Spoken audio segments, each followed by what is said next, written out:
नमस्कार विद्यार्थियों। MPPSC prelims 2026 को ध्यान में रखते हुए हम कर रहे हैं क्वेश्चन आंसर की प्रैक्टिस। और आज की हमारी इस प्रैक्टिस श्रृंखला में जो टेस्ट सीरीज होने वाली है वह होने वाली है 81 नंबर की। क्या होगी? हमारी टेस्ट सीरीज होगी।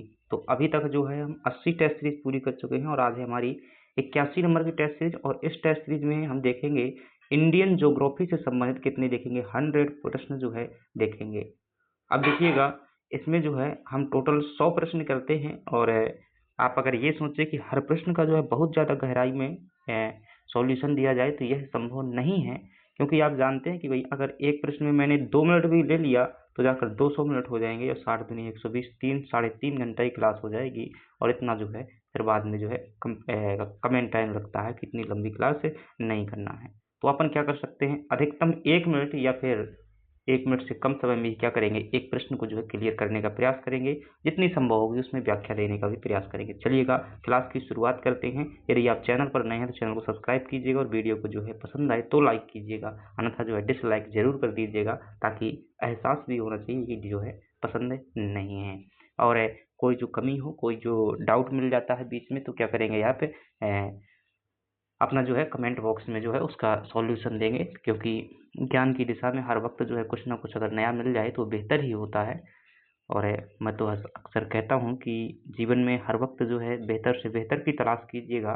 मिल जाए नदी अगर तो समंदर की तलाश कीजिएगा। दुनिया जानती है कि पत्थर की चोट से जो है शीशा टूट जाता है, और इस शीशा को जो पत्थर को तोड़ दे ऐसा शीशा बनने की तलाश कीजिएगा। चलिएगा बात करते हैं पहले प्रश्न के। 100 प्रश्नों की श्रृंखला है जो हम देखते हैं। पहला प्रश्न है हमारे पास में कि चंदूबी झील जो है किस राज्य में स्थित है। इंडियन ज्योग्राफी संबंधित क्वेश्चन है ये, और संभव होगा तो देखेंगे एमपीजीके के भी जो है हो सकते हैं। हालांकि एमपीजीके के हमने कई तरह से की हुई है, तो नेशनल लेवल कर लेते हैं। बाकी जो है एमपीजीएस का जो है हम पार्ट 1 जो है सॉल्व करते रहेंगे। प्रीवियस ईयर जैसे जो हाल के एग्जाम हुए हैं तो उनमें भी जो है एमपीजीके अपना रिवाइंड होता रहेगा। बाकी जो है टेंशन मत लीजिएगा भाई, मैराथन इतनी भयंकर करवा देंगे कि 1,000 क्वेश्चन, 500 क्वेश्चन जो लगातार चलते ही रहेंगे। थोड़ा और परीक्षा को झुमकने दीजिएगा, नजदीक आने दीजिएगा। प्रश्न पूछता है आपसे कि जो है चंदूबी झील किस राज्य में स्थित है, तो आप क्या कहेंगे कि चंदूबी झील जो है यह असम राज्य में स्थित है। ध्यान रखिएगा, इसका जो यह झील का निर्माण हुआ था किसके कारण हुआ था, भूकंप के कारण जो है इस झील का निर्माण हुआ था। पीडीएफ जो है आपको मिल जाएगा, जो मैं लिख रहा हूँ उसका पीडीएफ नहीं मिलेगा, ठीक है। क्योंकि देखिएगा पावर पॉइंट में चीज़ें होती हैं एपीसी में, तो वहाँ पर जो है क्या होती है उसका पीडीएफ बन पाता है, पैनल का पीडीएफ बनता है, और ये पैनल पर जो है नहीं है, मैं पीडीएफ से जो है कर रहा हूँ ये। चलिएगा, तो भूकंप से क्या हुआ था 1897 में जो है क्या आया था, असम साइड में भूकंप आया था। उस भूकंप से क्या हुआ था, इस चंदूबी झील का निर्माण हुआ था। और याद रखेंगे यह जो है मीठे पानी की झील है। कैसी है, इसकी प्रकृति जो है मीठे पानी की झील है।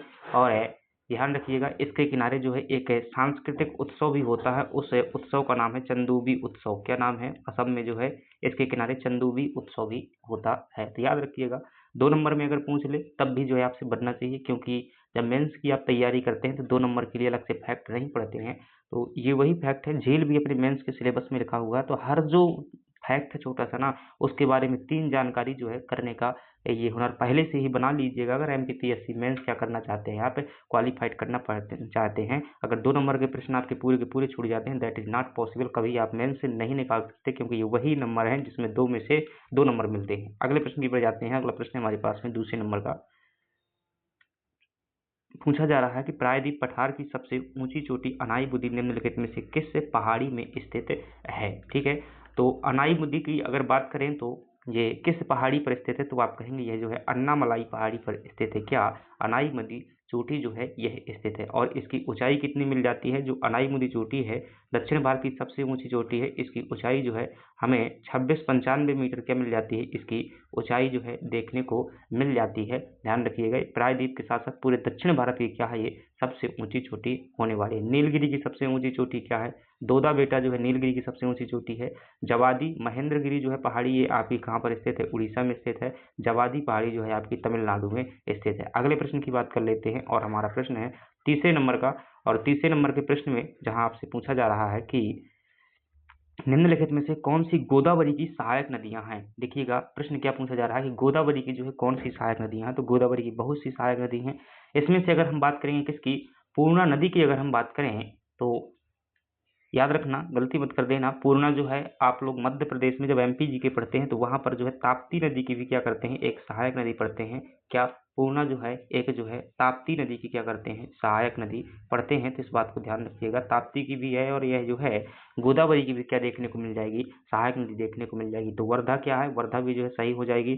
चित्रावती और मूसी क्या ये भी जो है इसकी सहायक नदियां हैं? तो ध्यान रखिएगा, अगर इसकी बात करें तो मंजरा हो सकती है, वर्धा हो सकती है, पेनगंगा हो सकती है, बैनगंगा हो सकती है, प्राणहिता हो सकती है, और इंद्रावती भी जो है इसी की सहायक नदी है। लेकिन चित्रावती बात करें तो यह जो है पेन्नार नदी की सहायक नदी है। किसकी है, पेन्नार की जो है यह एक सहायक नदी है, तो तीसरा ऑप्शन नहीं होगा।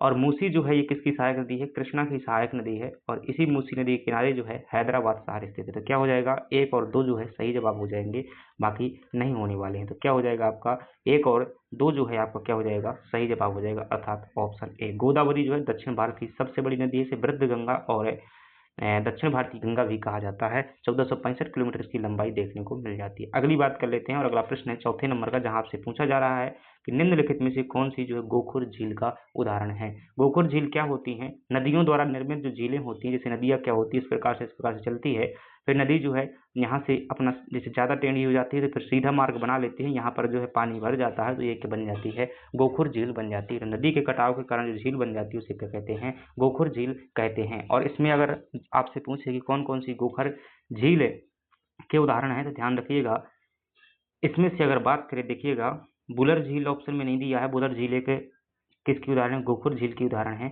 इसमें से अगर कांवर झील की बात करेंगे, और ये कांवर झील देखिएगा हाल ही में मुझे लगता है इसे जो है रामसर साइट में शामिल किया गया है, और यह जो है मीठे पानी की झील है। कहाँ पर स्थित है, बिहार में स्थित है। कांवर झील जो है कहाँ पर स्थित है, बिहार में स्थित है। और यह जो है एक क्या है, गोखुर झील का उदाहरण है। जिसमें ऑप्शन 1 नहीं है, पहले उसे ही गलत करो, तो ये क्या हो जाएगा, आपका गलत हो जाएगा। दूसरे ऑप्शन की जो बात करते हैं, और दूसरा ऑप्शन जो है हमारे पास में क्या है, सांभर झील है। और सांभर झील आप जानते हैं कहाँ पर स्थित है, तो आप कहेंगे कि यह जो है राजस्थान में स्थित है, और यह जो है खारे पानी की झील है, तो ये नहीं होने वाला है। और ये मरुस्थलीय झील है, वहाँ पर कोई नदी नहीं जाती है। तो जिसमें दूसरा ऑप्शन दिया है उसे गलत कर दो, तो जिसमें दूसरा ऑप्शन दिया है उसे गलत कर दो, आपका उत्तर क्या निकल आया, एक ऑप्शन जो है निकल आया। तो ए ऑप्शन क्या हो जाएगा, सही हो जाएगा। डल झील जो है मीठे पानी की झील है, जम्मू कश्मीर में स्थित है। ध्यान रखिएगा, यह जो है जम्मू, लोनार झील कहाँ पर स्थित है, महाराष्ट्र में स्थित है। ये क्रेटर झील का उदाहरण है। कौन सी झील का है, क्रेटर झील का। 5वें नंबर के प्रश्न की बात कर लेते हैं, और 5वें नंबर का प्रश्न है, और क्वेश्चन कैसे हैं ध्यान रखिएगा, जरूर बताइएगा, क्योंकि इन्हें जो है डिजाइन करना पड़ता है, बहुत सारा लॉजिक लगाना पड़ता है, बहुत सारा जो है दिमाग लगाना पड़ता है। हालांकि क्वेश्चन जो है एक लेवल वाले क्वेश्चन है, ये जो है अपन की जो है रचना नहीं है। इसमें जो है हम क्या करते हैं, भाई क्यों रचना करूं मैं खुद से, ये बताइएगा। जैसे बहुत सारी टेस्ट सीरीज मुझे मिल जाती हैं, निःशुल्क रूप से, उसको क्या है क्यों ना रीडिजाइन कर दिया जाए। हालांकि कॉपीराइट का कोई सवाल नहीं है भाई साहब, ध्यान रख लीजिए, कोई कॉपीराइट नहीं लगा सकता, क्योंकि हम कंटेंट जो है दोबारा से टाइप करके तैयार करते हैं, भले ही वही है, कोई दिक्कत नहीं है।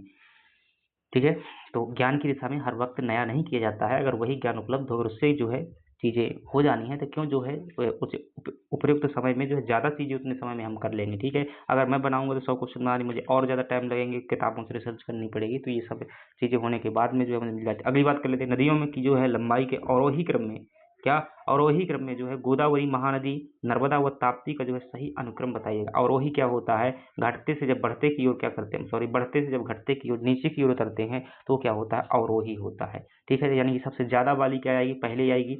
तो देखिएगा इनकी लंबाई की बात की गई है, तो आप जानते हैं कि गोदावरी की जो लंबाई है वो कितनी है, 1465 किलोमीटर। कितनी लंबाई है गोदावरी की, जो लंबाई है गोदावरी की लंबाई है वो कितनी है, 1465 किलोमीटर आपको देखने को मिल जाती है। अगर फिर हम बात करें नर्मदा नदी की लंबाई की बात करें, तो नर्मदा की लंबाई हमें 1312 किलोमीटर देखने को मिल जाती है। और यहाँ पर हम महानदी की बात करेंगे तो महानदी की लंबाई जो हमें 858 किलोमीटर देखने को मिल जाती है। और हम ताप्ती नदी की बात करेंगे तो उसकी हमें 724 किलोमीटर लंबाई देखने को मिल, लगा लीजिएगा भाई, सिंपल सा प्रश्न है। गोदावरी के बाद क्या आ जाएगी, नर्मदा आ जाएगी। गोदावरी के बाद नर्मदा, कहीं और दिया हुआ है क्या, नहीं दिया हुआ, तो बी ऑप्शन क्या हो जाएगा आपका, सही हो जाएगा। अगले प्रश्न की बात कर लेते हैं। अगला प्रश्न है अंतःस्थलीय अपवाह है नदी का क्या है उदाहरण कौन सा है? जो अंदर ही अंदर क्या होती है प्रवाहित होती है, बाहर नहीं दिखती है, ऐसी नदी को अंतःस्थलीय प्रवाह नदी कहा जाता है। इसमें से अगर बात करें तो लूनी नदी क्या है अंतःस्थलीय प्रवाह का उदाहरण है, लेकिन लूनी तो ऑप्शन में नहीं दिया हुआ है। तो माही तो भाई नहीं है, ये बाहर बहती है, नर्मदा भी बाहर बहती है, कृष्णा भी बाहर बहती है। तो घग्गर ये जो है राजस्थान में बहती है, ध्यान रखिएगा। घग्गर नदी क्या है अंतःस्थलीय अपवाह नदी का जो है उदाहरण है। ऐसा कहते हैं अरब सागर में अंदर ही अंदर जाकर के जो है ये मिल जाती है। इसके अतिरिक्त ध्यान रखिएगा लूनी नदी भी क्या है आपकी अंतःस्थलीय प्रवाह का उदाहरण है। ये मेंस में जो है 5 नंबर का प्रश्न आ चुका है लूनी वाला। अगले प्रश्न की बात कर लेते हैं, पटकाई श्रृंखला जो है किन राज्यों में फैली हुई है? अगर आपने जो है हमारे साथ में इंडियन ज्योग्राफी की हुई थी तो आपको पता होगा कि जो पूर्वी भारत की हमने क्या पढ़ी थी, पहाड़ियाँ पढ़ी थी, उनमें से एक क्या थी अरुणाचल प्रदेश में स्थित थी। पटकाई बूम श्रृंखला जो है अरुणाचल प्रदेश में स्थित थी। जिसमें अरुणाचल प्रदेश ऑप्शन नहीं है वो हटा दीजिएगा। इसमें अरुणाचल प्रदेश नहीं है तो ये हो जाएगा हट जाएगा। इसमें अरुणाचल प्रदेश है क्या? इसमें भी जो है अरुणाचल प्रदेश मुझे नहीं दिख रहा तो ये भी क्या हो जाएगा हट जाएगा।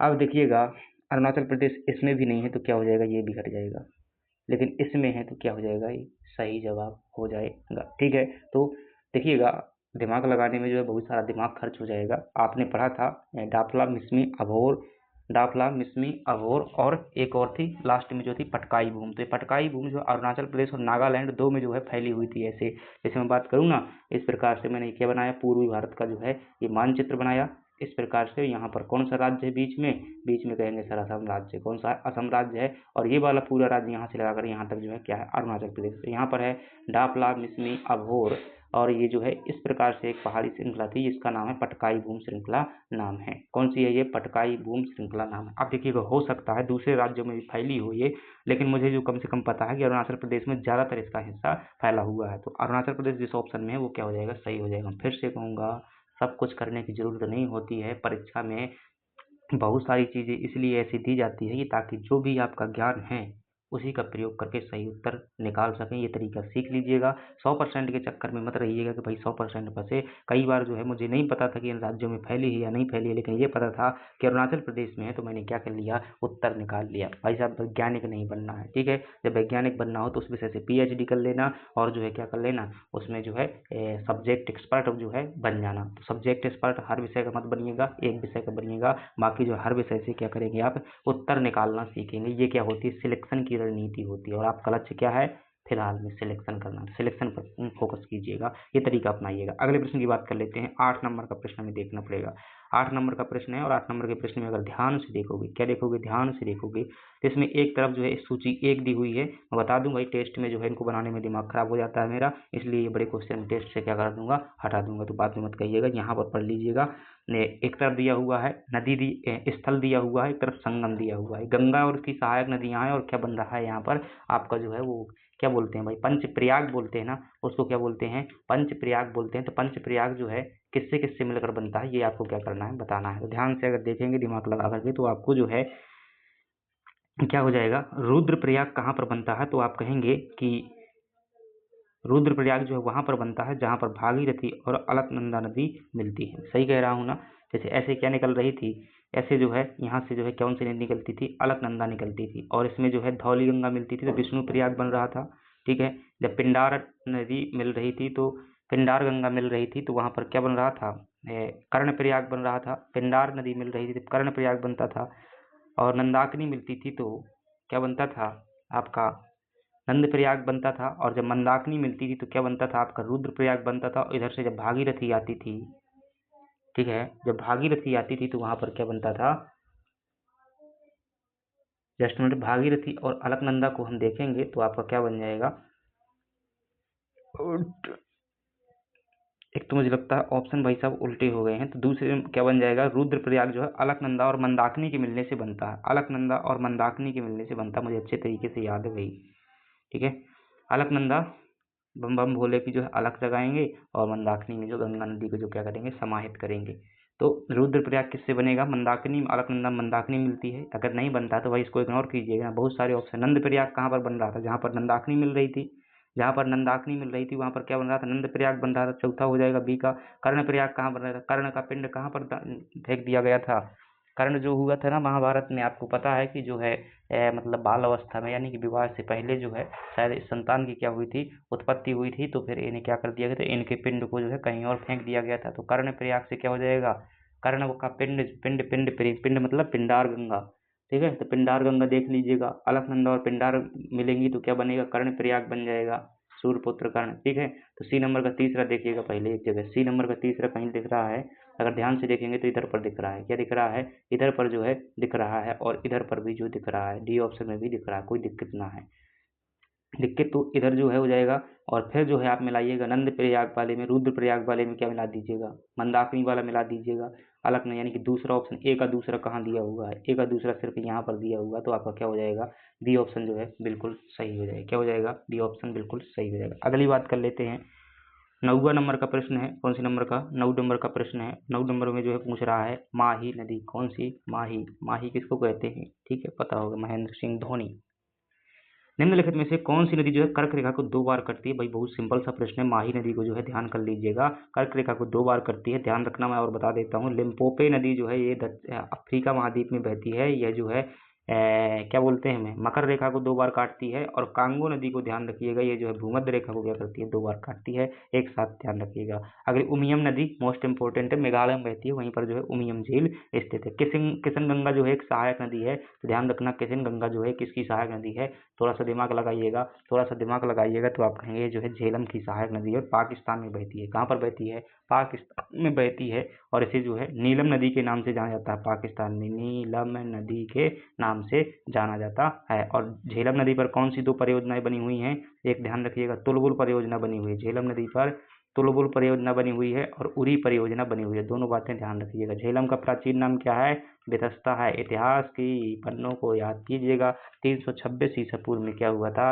हाइड स्पीसीज का युद्ध हुआ था, जिसमें पोलस और सिकंदर का क्या हुआ था, मैदान हुआ था। अगली बात कर लेते हैं, विश्व का सर्वाधिक आर्द्रतम स्थान कौन सा है, पूरी दुनिया का वही स्थान बताइएगा।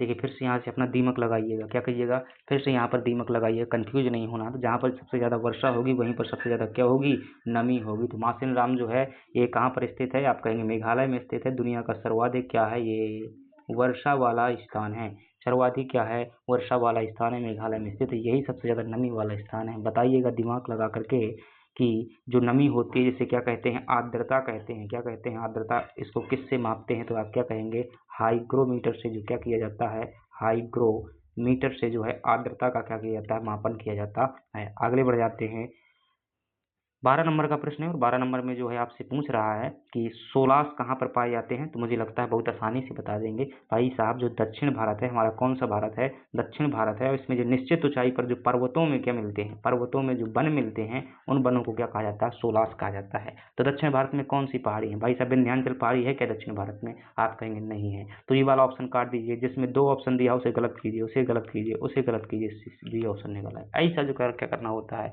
ऑन द स्पॉट उत्तर निकालना होता है। तो तीनों की तीनों पहाड़ियां, नीलगिरी, अन्नामलाई, पालनी पहाड़ी तमिलनाडु में स्थित है, यहाँ पर भी जो है पहाड़ियों में जो वन पाए जाते हैं उन्हें सोलास कहते हैं। चलिएगा आगे बढ़ जाते हैं, समझ में आ रहा है ना, मजा आ रहा है ना, नहीं आएगा, ठीक है भाई, पढ़ाई में मजा नहीं आता है, अच्छी चीजें अच्छी नहीं लगती। अगर मैं जो क्या करता होता, बढ़िया एक ड्रामा कंपनी खोलता और कहते कि भाई अच्छे से देखा करो बुंदेली ड्रामा, तो वह बहुत लोग टाइम पास करते। टाइम पास नहीं करना है जीवन में, अच्छा कार्य करने में। कि बचपन में जो है एक शायरी पढ़ी हुई थी कि भाई जीना कठिन है या मरना कठिन है, तब मुझे अभी जो है पता चल रहा है कि जीना जो है क्या है, बहुत कठिन है, मरना बहुत आसान है। चलिएगा अगली बात कर लेते हैं, और अगला प्रश्न है, पहाड़ियों को जो है उत्तर से दक्षिण की ओर क्या करना है, क्रमबद्ध रूप से व्यवस्थित करना है। क्या करना है, क्या करना है, पहाड़ियों को जो है उत्तर से दक्षिण की ओर क्रमबद्ध करना है। एक शायरी सुना रहा था, मन में आ रही थी, पता नहीं, ध्यान भूल जाती है मुझे। चलिएगा, एक दिन चांद उतरा था हमारे आंगन में, पर क्या करें, सितारों को गवारा न था। दिन चांद उतरा था हमारे आंगन में, पर क्या करें, सितारों को गवारा न था। और हम तो सितारों से भी बगावत कर लेते, पर क्या करें, वो चांद ही हमारा न था।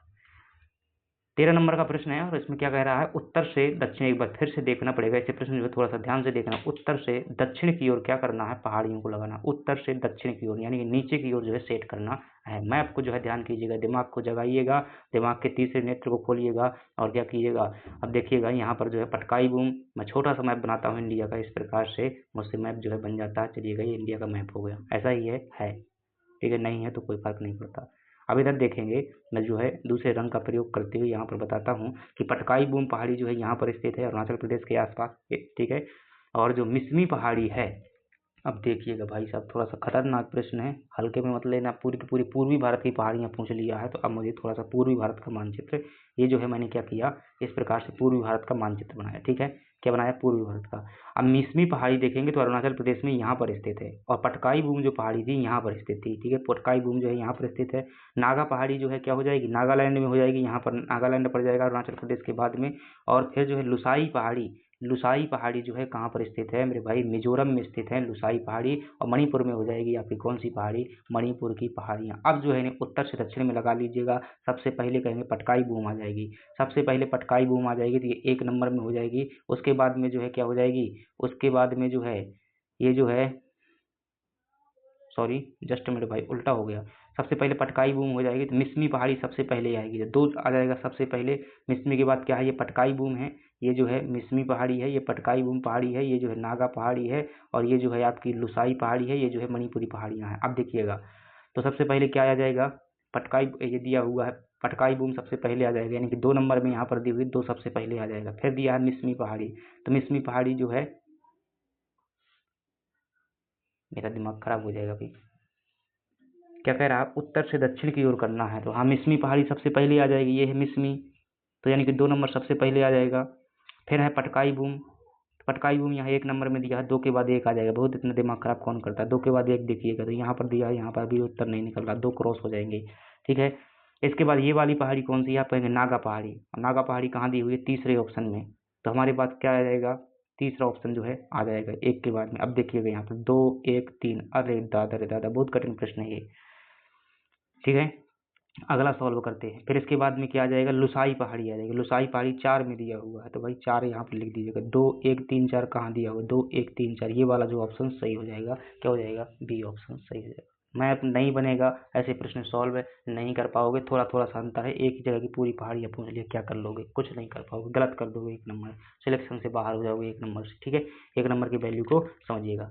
अगले प्रश्न की बात कर लेते हैं, और अगला प्रश्न है, मजा आ रहा है कि नहीं आ रहा है भाई, मन से बताइएगा, मन से, मुझसे मत बताइएगा, अपने मन से बताइएगा, मजा आ रहा है कि नहीं आ रहा है, आना चाहिए थोड़ा थोड़ा जो है।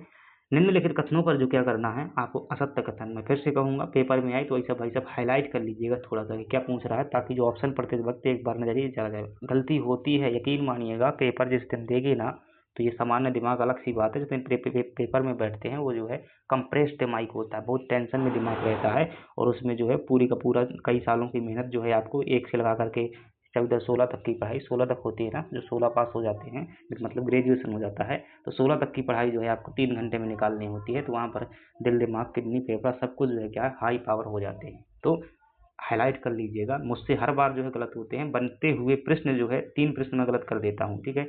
बाद में जो है किस्मत को कोसूँ तो क्या करूँ भाई, किस्मत को नहीं खोज सकते, क्योंकि हमारा जो है दिमाग है, ठीक है। तो ऐसा नहीं करना है, बहुत जो है सतर्कता से लगाना है।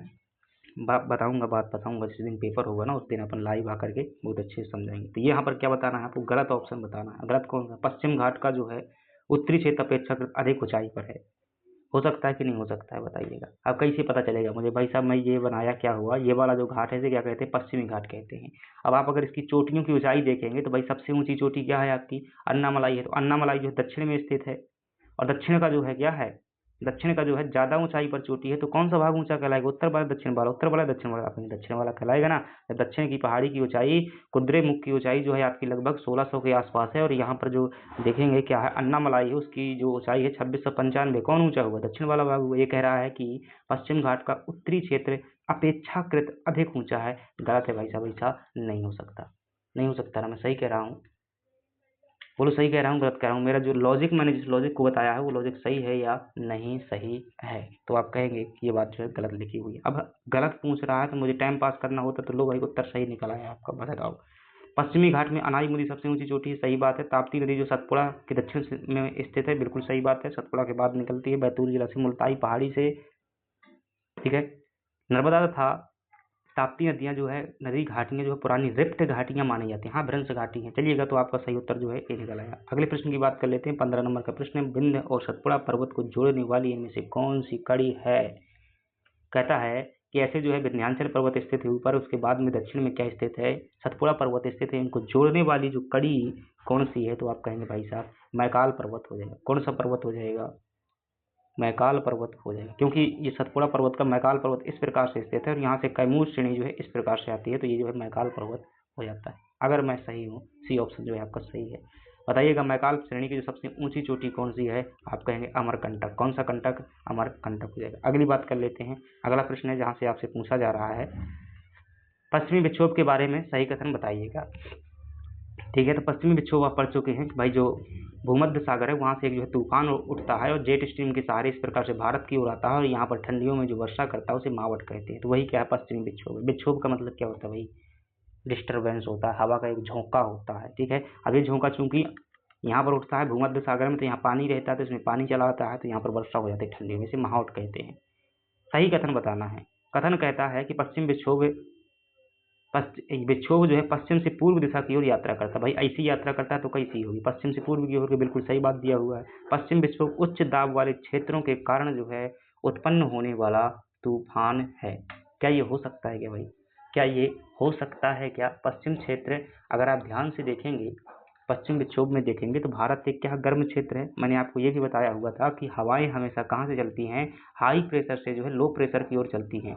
अगर हवा की गति जो है इधर से इधर की ओर है तो इसका मतलब यही है ना कि भाई साहब जहाँ से शुरू हो रहा तो वहाँ पर क्या होगा, उच्च दाब होगा। ठीक है, तो दिमाग थोड़ा थोड़ा क्या करना होता है, ये बात भी सही है, तो दोनों ऑप्शन क्या हो जाएंगे, सही हो जाएंगे। 17 नंबर का प्रश्न देख लेते हैं। 17 नंबर का प्रश्न है अल नीनो। कौन सा Nino, El Nino. El Nino क्या होता है, एक प्रकार की हवा है। कैसी हवा है कहोगे जी, ये अल नीनो जो है ना ये कैसी है, गर्म हवा है। कैसी है, गर्म हवा है। कहाँ पर उत्पन्न होती है, पेरू के तट पर जो है ये उत्पन्न होती है। कौन से तट पर, पेरू के जो है पश्चिमी तट पर उत्पन्न होती है और यह जो है भारत के मानसून को अपनी ओर खींच लेती है। इससे भारत में क्या हो जाता है, सूखा हो जाता है। क्या बताना है, अल नीनो दक्षिणी दोलन है, महासागरीय प्रक्रिया, महासागरीय वायुमंडलीय प्रक्रिया, वायुमंडलीय प्रक्रिया, महासागरीय वायुमंडलीय भूमि प्रक्रिया, क्या कह सकते हैं इसे भाई।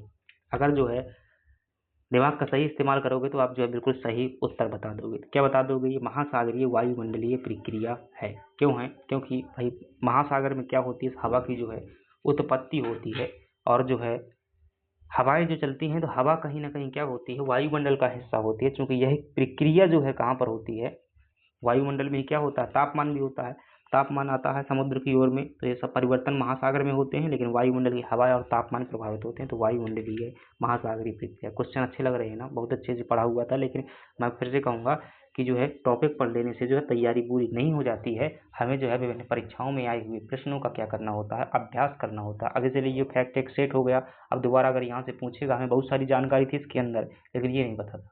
ठीक है, तो हो सकता है हम लॉजिक लगा लेते, लेकिन जो है पहले से एक बार कर लेते हैं तो ज़्यादा अच्छा होता है। अगला प्रश्न की बात कर लेते हैं, पश्चिमी विक्षोभ जो है किस महासागर से उत्पन्न होता है। भाई साहब कहाँ से उत्पन्न होता है, अभी पढ़ा था, ये जो है भूमध्य सागर से उत्पन्न होता है। फिर से कहूँगा, पश्चिमी विक्षोभ से जो है वर्षा कब होती है, ठंडियों के समय पर होती है। कब, और ठंडी के समय पर जो मानसून आता है उसे शीतकालीन मानसून कहते हैं। कौन सा मानसून कहते हैं, शीतकालीन मानसून कहते हैं। पश्चिमी विक्षोभ से जो वर्षा होती है उसको मावठ कहा जाता है, इसे सोने की बूंदें भी कहते हैं। कई बार कह चुका हूँ, आ जाएगा प्रश्न, नहीं गलती करोगे तो फिर क्या होगा तुम्हारा। ठीक है, कुछ नहीं होगा। अगले प्रश्न की बात करते हैं, अल नीनो की स्थिति निम्न में से किस महासागर में से संबंधित है। अल नीनो की स्थिति जो किस महासागर से संबंधित है। भाई हिंद महासागर तो नहीं होने वाला, अटलांटिक तो नहीं होने वाला, आर्कटिक तो नहीं होगा, क्या हो जाएगा, प्रशांत महासागर हो जाएगा। चलिएगा भाई, जल्दी बताने का मतलब ये है कि बहुत सारी चीज़ें हमने बहुत डिटेल में जो है किया हुआ है। अल नीनो की स्थिति जो है भारतीय मानसून को प्रभावित करती है। क्यों करती है, अल नीनो की स्थिति भारतीय मानसून को प्रभावित करती है। वाकर परिसंचरण को बदल देती है, ये पश्चिम प्रशांत में जो है निम्न दाब क्षेत्र को मजबूत कर देती है, यह हिंद महासागर में मानसूनी पवनों को तीव्र कर देती है, ये बंगाल की खाड़ी में चक्रवातों की संख्या बढ़ा देती है। न तो ये चक्रवात बढ़ाती है, न तो हिंद महासागर में मानसूनी पवनों को जो है गति को भाई तीव्र कर सकती है। क्योंकि जो मानसून भारत की ओर आता है उधर लो प्रेशर बन जाता है, तो भारत का मानसून उसकी ओर आकर्षित करती है, भाई तीव्र जो है कर सकती है। क्या ध्यान रखिएगा, ये क्या हो जाता है, ये जो है वाकर परिसंचरण को क्या कर देती है, बदल देती है। जो पहले से परिसंचरण का मतलब क्या होता है, एक जगह से दूसरे जगह पर हवाओं का क्या होना, संचरण होना, तो वो जो पहले से जो परिसंचरण होता है उसे वाकर परिसंचरण तंत्र कह देते हैं। और बाद में क्या हो जाता है, ये बदल जाता है जब अल नीनो आता है। अल नीनो के दौरान जो प्रशांत महासागर के जो पूर्वी भाग होता है, उस पूर्वी भाग में सतह का पानी सामान्य से क्या हो जाता है, अधिक गर्म हो जाता है। अब ये सिंपल से देखिएगा, ये कौन सा चित्र है, ये प्रशांत महासागर है, इधर कौन सा है हमारा इंडिया है, इधर कौन सा है जो है साउथ अमेरिका है, साउथ अमेरिका है, ठीक है। अब इधर का पानी जैसे क्या हो गया, ये वाला पानी जो है गर्म हो गया, क्या हो गया भाई, ये वाला पानी गर्म हो गया। अब जो है हवा जो भारत की ओर आ रही थी, जब पानी गर्म हो जाएगा ना तो यहाँ का दाब क्या हो जाएगा, लो प्रेशर हो जाएगा, ठीक है ना। पानी जैसे ही तापमान बढ़ाते हैं तो दाब क्या होता है, कम हो जाता है। जब लो प्रेशर हो जाएगा तो हवाएं जो है हाई प्रेशर से लो प्रेशर की ओर मूव करने लगती हैं। तो वही बात कह रहा हूँ ना कि पानी जो है सामान्य से अधिक गर्म हो जाता है। इसके कारण जो वाकर परिसंचरण तंत्र यानी कि वायुमंडल में पूर्व पश्चिम हवाओं का चक्र जो है कमजोर पड़ जाता है। जो पहले से चक्र चल रहा था हवाओं वो बदल जाता है। क्या प्रभाव पड़ेगा भाई, भारत में सूखा हो जाएगा। और क्या प्रभाव पड़ेगा, तुम्हें फिर जो बोरवेल में पानी नहीं निकलेगा, फिर बाल्टी लेकर कुआं में जाना पड़ेगा। मैं तो नहीं लेता हूँ, ठीक है, मेरा एक्सपीरियंस है कुआं से पानी निकालने का, पूरे 24 साल का जो है एक्सपीरियंस है। अगले प्रश्न की बात कर लेते हैं। दक्षिण दोलन शब्द किससे संबंधित है भाई साहब। जब दोलन किसे कहते हैं, ऑस्किलेशन किसे कहते हैं, जब कोई प्रक्रिया एक निश्चित चक्र के रूप में बार बार क्या होती है, दोहराती रहती है, उसे क्या कहते हैं, दोलन कह देते हैं, ठीक है। और ये जो अल नीनो और ला नीनो की क्रिया है एक निश्चित समय के बाद क्या होती है, आती जाती रहती है, इसी को क्या कहते हैं, दक्षिण दोलन कहते हैं। दक्षिण ध्रुवीय बर्फ पिघलने से संबंध, अरे भाई बर्फ से कोई संबंध नहीं। प्रशांत महासागर में वायुमंडलीय दबाव में उतार चढ़ाव यही हो जाएगा। हिंद महासागर में मानसूनी चक्र वात दक्षिणी अटलांटिक, हिंद से संबंधित दक्षिण, तो उसी संबंधित प्रशांत महासागर से क्या है आपकी, ये संबंधित है। मैं सही कह रहा हूँ ना। चलिएगा अगली बात कर लेते हैं, तो ये बिल्कुल सही बात होने वाली है। तो ये अब जो है चीज़ें बहुत भाई सब ध्यान रखना, भाषा इसमें क्या हो सकती है, बदल सकती है, लेकिन कॉन्सेप्ट इसका एक ही है। हाई प्रेशर से लो प्रेशर, तापमान बढ़ेगा क्या हो जाएगा, दाब घटेगा, हवाओं की दिशा बदल जाएगी। इसका कॉन्सेप्ट इतना ही है, मैंने बहुत अच्छे से बताया था। अगर नहीं देखा हुआ तो ज्योग्राफी क्लास देखिएगा। अगले प्रश्न की बात कर लेते हैं। 22 नंबर का प्रश्न है, 2 और 2। 22 नंबर का प्रश्न है, परिघटना के संदर्भ में क्या करना है आपको, विचार करना है। कौन सी परिघटना के संदर्भ में, अल नीनो के संदर्भ में जो है विचार करना है। और क्या विचार करोगे, यह जो है प्रशांत महासागर के असामान्य रूप से ठंडा होने की से संबंधित है। भाई अल नीनो क्या है, ये प्रशांत महासागर ठंडा होता है क्या जी, प्रशांत महासागर ठंडा होता है क्या, कहोगे गलत लिखा हुआ है। क्यों, क्योंकि यह जो है गर्म हो जाता है, क्या होता है, गर्म होता है अल नीनो में। इसके कारण भारत में सामान्यतः कम वर्षा होती है। बिल्कुल सही बात है, कम वर्षा होती है। और तो कभी तो क्या हो जाता है भाई, सूखा भी पड़ जाता है। क्या पड़ जाता है, सूखा भी पड़ जाता है। तो क्या हो जाएगा, दूसरी बात जो है सही हो जाएगी, पहली गलत हो जाएगी। क्या पूछता है, विचार करना है, तो आपको जो है दूसरा बता देना है कि इसमें सही कथन है। कौन सा सही कथन है, इसमें दूसरा कथन सही है। भाई साहब जो है क्या हो रहा है यहाँ पर, एक पेन नहीं, पेन जो है हैंग कर रहा है, कहीं ऐसा ना हो जाए कि बीच में सिस्टम जो है टूट जाए, ठीक है। तो क्या सही है आपका, बी ऑप्शन यहाँ पर सही है। चलिए कुछ जुगाड़ देखते हैं, फिर से करेंगे अगर हो जाएगा। अगले प्रश्न की बात कर लेते हैं। और अगला प्रश्न है 23 नंबर का प्रश्न है, जहाँ आपसे पूछा जा रहा है कि जलवायु परिवर्तन का कौन सा परिणाम नहीं होगा। जलवायु परिवर्तन का मतलब क्या होता है, अरे भाई जलवायु परिवर्तन का मतलब होता है जल और वायु यानी कि हवा और नमी, तापमान इत्यादि की किसी क्षेत्र की मात्रा में क्या हो जाना, परिवर्तन हो जाना, ये क्या कहलाता है, जलवायु परिवर्तन कहलाता है। जैसे कि आपने पढ़ा होगा, किसी क्षेत्र का तापमान 50 डिग्री सेल्सियस है और फिर उस क्षेत्र का तापमान 100 डिग्री सेल्सियस हो गया, क्या हो गया, 100 डिग्री सेल्सियस हो गया, तो उसे क्या कहेंगे, जलवायु वहाँ की बदल चुकी है। ध्यान रखना 33 या मतलब एक लंबे समय का औसत लिया जाता है इसमें, 25 साल से ज़्यादा का जो है क्या है औसत लिया जाता है। ये मामला गड़बड़ हो गया भाई, पेन नहीं चल रहा है, ठीक है, क्या नहीं चल रहा है, पेन नहीं चल रहा है, कैसे ऐसे हो सकता है भाई साहब। ये कौन सा सॉफ्टवेयर है, तो ये जो सॉफ्टवेयर मैं यूज कर रहा हूँ क्या है, AZ स्क्रीन रिकॉर्डर है शायद, तो वो जो है चलिएगा देखते हैं और भाई 1-2 बार ठीक हो जाएगा। जलवायु परिवर्तन का मतलब क्या होता है, किसी क्षेत्र के तापमान, वायु दाब इत्यादि में परिवर्तन हो जाना। आप कल्पना कीजिएगा, कहता है कौन सा परिणाम नहीं होगा, अगर जहाँ पर आप रहते हैं वहाँ का तापमान 100 डिग्री सेल्सियस हो जाएगा तो क्या होगा। आप कहेंगे हम दाल सब्जी बन जाएंगे, जैसे उबलती है ना दाल सब्जी, तो भाई 100 डिग्री सेल्सियस पर ही पानी उबलने लगता है, आप जानते हैं।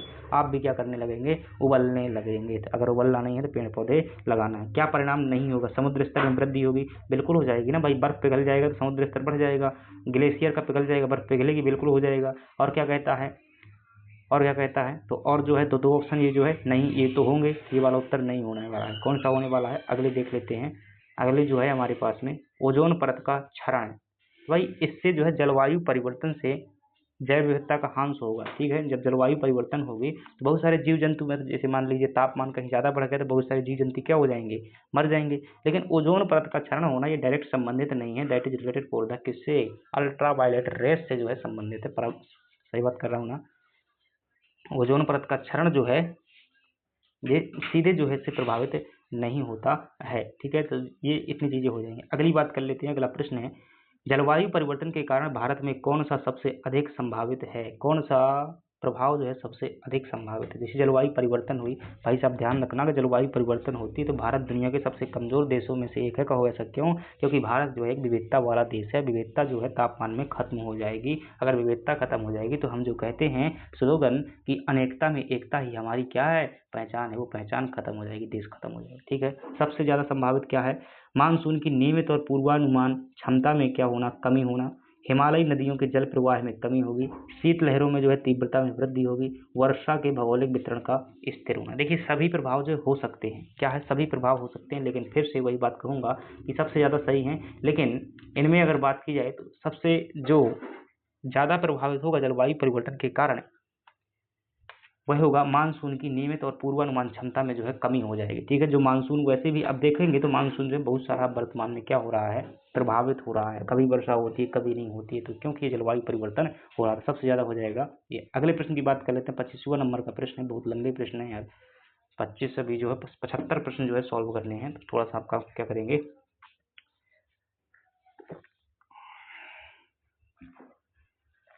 अगला प्रश्न है कि दक्षिण दोलन जो है किन दो महासागरों के मध्य के क्या है, प्रतिरूप है। तो आप क्या कहेंगे, अधिकतम जो इसमें ले सकते हैं भाई प्रशांत और हिंद महासागर ले सकते हैं, क्योंकि हिंद महासागर में क्या होता है, दाब बढ़ता है, और प्रशांत महासागर में क्या होता है, तापमान बढ़ता है, तो दोनों ले सकते हैं। आपका ऑप्शन क्या हो जाएगा, बी ऑप्शन जो है सही हो जाएगा। अगले प्रश्न की बात कर लेते हैं, 26 नंबर का प्रश्न है, अल नीनो क्या है। तो भाई सिंपल सा बात कीजिएगा, प्रशांत महासागर में सतह के समान ताप की जो है स्थिति है, असमान ताप की स्थिति है, बिल्कुल सही जो है ए ऑप्शन ही क्या है आपका सही हो जाएगा, यही क्या है, अल नीनो है, अगर उपरोक्त सभी नहीं दिया हुआ है। ठीक है, तो ना तो ये प्रशांत महासागर में असमान शीत से नहीं संबंधित है, अल नीनो जो है गर्म से संबंधित है, हिंद महासागर ये नहीं होगा। चलिए ठीक है, ए ऑप्शन ही आपका सही होगा। 27 नंबर के प्रश्न की बात करेंगे, 27वां नंबर का प्रश्न है, कौन सी श्रेणी यमुना और सोन नदी के मध्य जो क्या करती है, जल द्विभाजक का कार्य करती है। तो भाई साहब ये जो है आपकी विंध्याचल श्रेणी है, और ये जो है आपकी कौन सी श्रेणी है, भांडेर श्रेणी है, और ये वाली श्रेणी जो कौन सी है आपका कैमूर श्रेणी है। और इधर से क्या निकलती है, अमरकंटक पहाड़ी से जो है सोन नदी निकलती है। तो इस प्रकार से इस पहाड़ी के कारण जो है वह ऐसे जो है कट करके निकल जाती है। और यमुना नदी जो है इस प्रकार से उत्तराखंड से आती है, तो इसे ये ऐसा नहीं है भाई, इस प्रकार से मुड़ी हुई है ये भांडेर श्रेणी। तो यमुना नदी इस प्रकार से आती है, सीधे सोन में मिल जाती है, लेकिन ये पहाड़ी जो है यहाँ पर पड़ती है, तो इस पहाड़ी के कारण इस प्रकार चली जाती है, फिर गंगा में मिल जाती है। तो यमुना और सोन के मध्य जल विभाजक का कार्य कौन करता है, तो आप कहेंगे सर जी कैमूर श्रेणी जो है कार्य करती है। कैमूर श्रेणी किसका हिस्सा है, आप कहेंगे यह हिस्सा है आपके किसका, विंध्याचल श्रेणी का। अगले प्रश्न की बात कर लेते हैं, और हमारा अगला प्रश्न है, गंगा जो है बहुत ही प्रदूषित नदी है। कथन कह रहा है गंगा बहुत प्रदूषित नदी है, कोई दो राय नहीं है, तो बहुत प्रदूषित नदी है। कारण क्या है, जो नदी जितनी पवित्र होती है वह उतनी ही अधिक प्रदूषित। ये तो भाई तर्क गलत है ना, ये तो तर्क गलत है। गंगा क्यों प्रदूषित है, गंगा नदी जो है इतनी ज्यादा प्रदूषित क्यों है, इसका कारण आप बता सकते हो, आपको जो है इसका कारण बहुत बेहतर तरीके से पता होगा। तो ये जो है तर्क क्या होने वाला है, गलत होने वाला है। पवित्रता भाई इसका सूचक नहीं है, पवित्रता का तो मतलब ये होता है पूजा भी होती है। ठीक है, तो ये नहीं होगा, तो क्या कहेंगे इसमें, इस ऑप्शन में हम कह देंगे कि देखेंगे ऑप्शन देखकर क्या अपन क्या करते हैं, बातें करते हैं। ए तो क्या हो जाएगा, ए और आर दोनों सही हैं गलत है, ए और आर दोनों सही हैं गलत है, ए सही है परंतु आर गलत है, तो क्या हो जाएगा, सी ऑप्शन आपका सही जवाब हो जाएगा। अगले प्रश्न की बात कर लेते हैं, और अगला प्रश्न है हमारा, ठीक है, 29 नंबर का प्रश्न, जहां आपसे पूछा जा रहा है एक तरफ क्या दी हुई है, निम्नलिखित में से कहता है कौन सुमेलित नहीं है। क्या पूछ रहा है, कौन सुमेलित नहीं है। एक तरफ जो है क्या दी हुई है, सबसे बड़ी लैगून झील चिल्का झील है, बिल्कुल सही बात है भाई। सबसे ऊंची नौकागम्य झील डल झील है क्या, सबसे ऊंची जो प्रश्न पूछता है नौकागम्य झील है वो क्या है, डल झील है क्या, तो ये भी जो है सही बात है। सबसे बड़ी क्रेटर झील लोनार झील है, और ये भी सही है। सबसे बड़ी आंतरिक खारे पानी की झील जो है लुड़कसार, क्या लिखा हुआ है, लुड़करण सर, ठीक है, तो ये नहीं है भाई साहब। सबसे बड़ी आंतरिक खारे पानी की जो झील है आपको पता है वो सांभरवा झील है। कौन सी है? सांभर झील है, जो राजस्थान के मरुस्थल में स्थित है। डी ऑप्शन क्या हो जाएगा आपका सही जवाब हो जाएगा। अगले प्रश्न की बात कर लेते हैं। अगला प्रश्न है कि दक्षिण भारत की नदियों के संदर्भ में सत्य कथन क्या करना है आपको बताना है। गोदावरी की सहायक नदी इंद्रावती है, बिल्कुल सही बात है। कृष्णा नदी जो है पूर्वी घाट में स्थित महाबलेश्वर से निकलती है, क्या सही है क्या ये? ठीक है, गोदावरी जो है त्र्यंबक से निकलती है, महाबलेश्वर ये भी सही है। महाबलेश्वर में ध्यान रखिएगा मेघ अनुसंधान केंद्र स्थित है। रावी नदी का उद्गम जो है रोहतांग दर्रे से होता है। आई डाउटफुल। ठीक है, बैतरणी नदी जो है उड़ीसा के क्योंझर पहाड़ी से निकलती है, क्या ये बात सही लिखी हुई है क्या? बैतरणी नदी जो है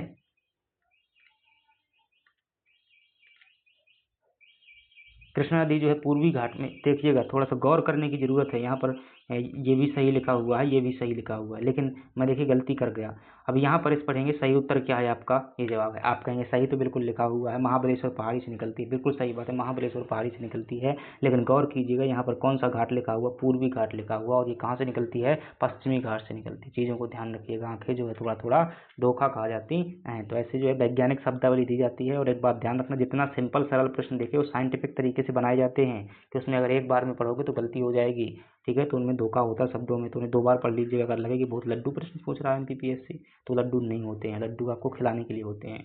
अगला प्रश्न है लोकटक झील के संदर्भ में क्या करना है? सत्य कथन बताना है। तो आप जानते हैं यह मिजोरम में स्थित मीठे पानी की झील है, क्या सही बात लिखी हुई है? लोकटक झील जो है मिजोरम में स्थित है, मीठे पानी की झील है। मुझे तो लगता है कि ये बात जो है क्या है, लोकटक झील मिजोरम में स्थित है, मीठे पानी की तो सही है, लेकिन भाई मिजोरम सही नहीं, क्योंकि ये कहाँ पर स्थित है? मणिपुर में स्थित है। एमपी मतलब मध्य प्रदेश नहीं, मणिपुर। यह विश्व में जो है तैरती हुई द्वीपीय झीलों के रूप में प्रसिद्ध है। तो ठीक है, यहाँ पर द्वीप पाए जाते हैं, उन द्वीपों को क्या कहते हैं? आप कहेंगे उन द्वीपों को जो है फुमदी कहा जाता है। क्या कहा जाता है? तो एक गलत है, दूसरा सही है, अभी यहाँ पर देखेंगे। चलिएगा तीसरा यहीं से देख लेते हैं। और तीसरा ऑप्शन जो है आपका लिखा हुआ है कि इसमें केवल लामजाओ नेशनल पार्क है, ये भी सही है। दूसरा सही है और तीसरा सही है, क्या हो जाएगा? 2 3 सही है। आपसे सही पूछ रहा है, क्या पूछ रहा है यहाँ पर? कथन सत्य सुने, तो सही पूछ रहा है, तो 2 और 3 क्या हो जाएंगे आपके? सही जवाब हो जाएंगे। कौन से जवाब हो जाएंगे? 2 और 3 कहाँ लिखा हुआ है? ये लिखा हुआ है केवल 2 और 3। ठीक है, आगे बढ़ जाते हैं। 32 नंबर का प्रश्न है, यहाँ पूछ रहा है पड़ोसी देशों में जो है नदी समझौते का सही मेल कीजिएगा। ये प्रश्न नहीं पढ़ा हुआ था क्या हमने?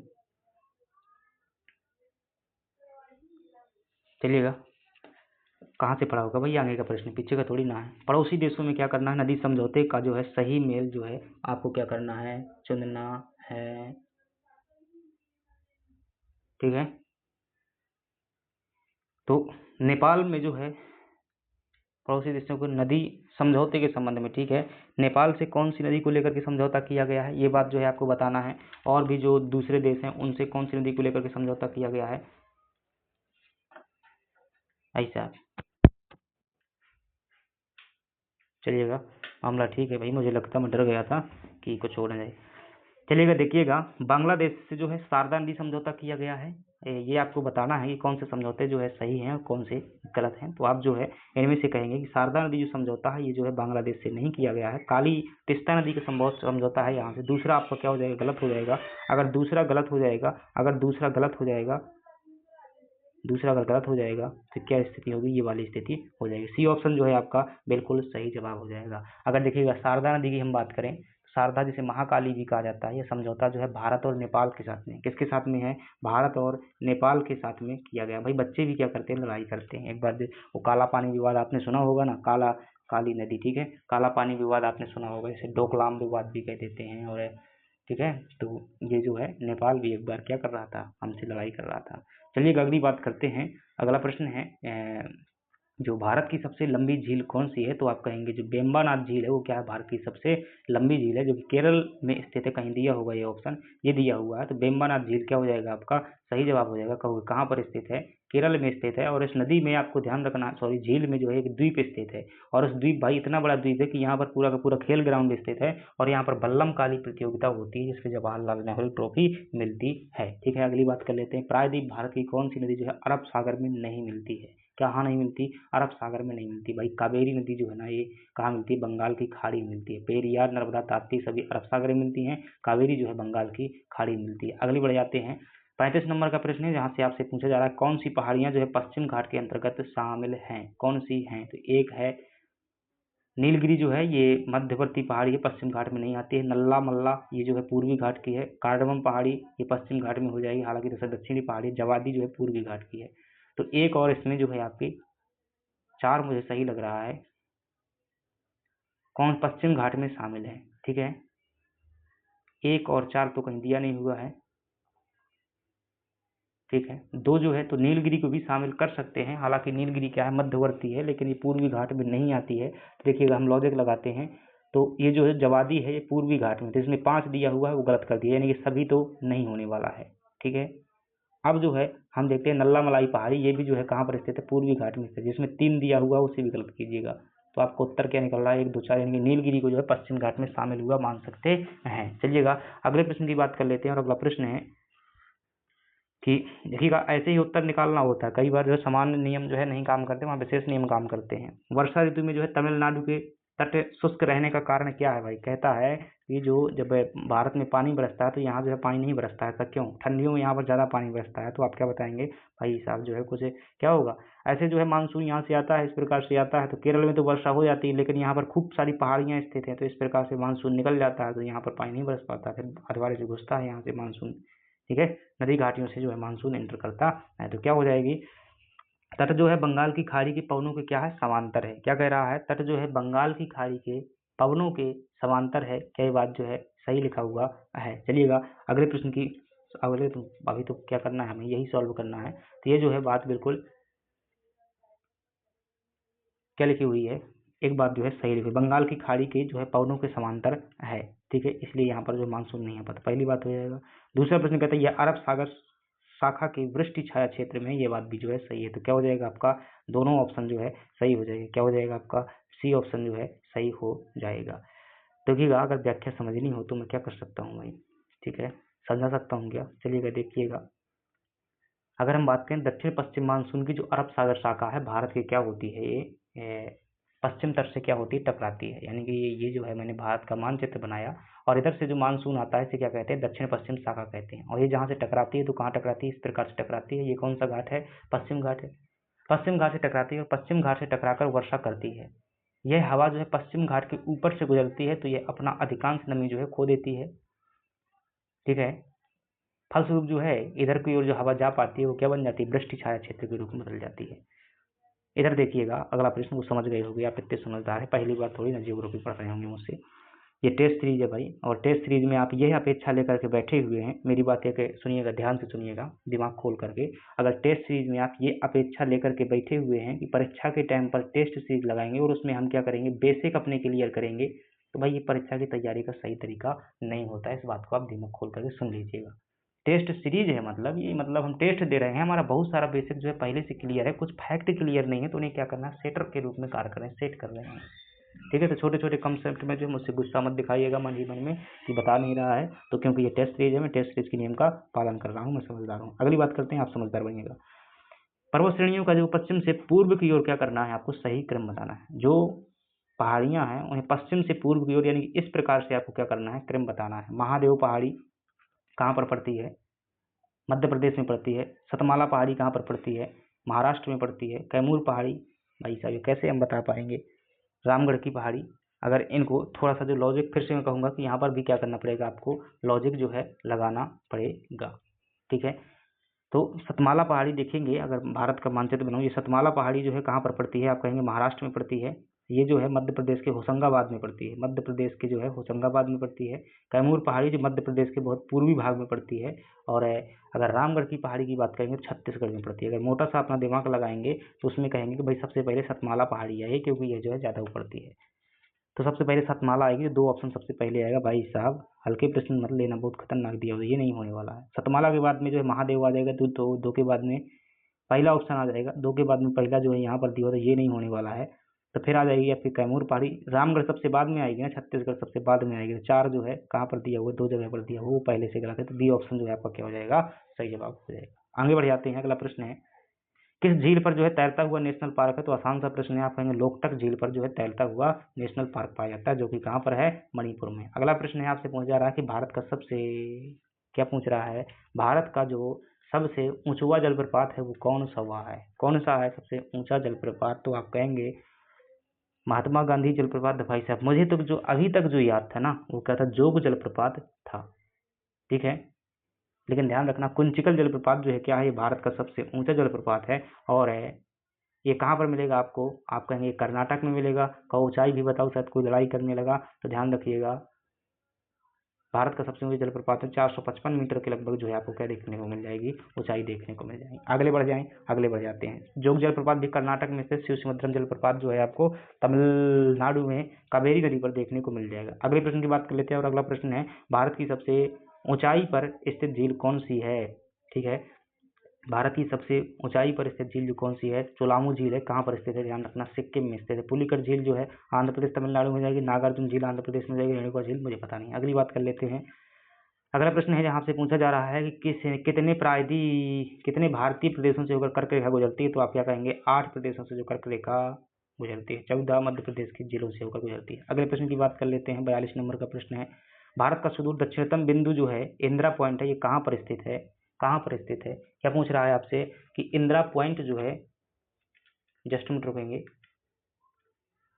इंदिरा पॉइंट जो है कहाँ पर स्थित है, तो ध्यान रखिएगा तमिलनाडु में तो नहीं स्थित है, छोटा निकोबार में तो स्थित नहीं है भाई। अब यहाँ पर देखिएगा दो बात में, अंडमान तो ये बड़े निकोबार में हो जाएगा। कहाँ पर हो जाएगा, बड़ा निकोबार, यानी कि ग्रेट निकोबार जिसे कह देते हैं। क्या कह देते हैं, ग्रेट निकोबार कह देते हैं, ठीक है, ग्रेट निकोबार कहते हैं। वो कौन सी सुनामी थी इसमें ये पॉइंट डूब गया था, इंदिरा पॉइंट। आप कहेंगे 26 दिसंबर 2001 की सुनामी जो कि हिंद महासागर में आई हुई थी।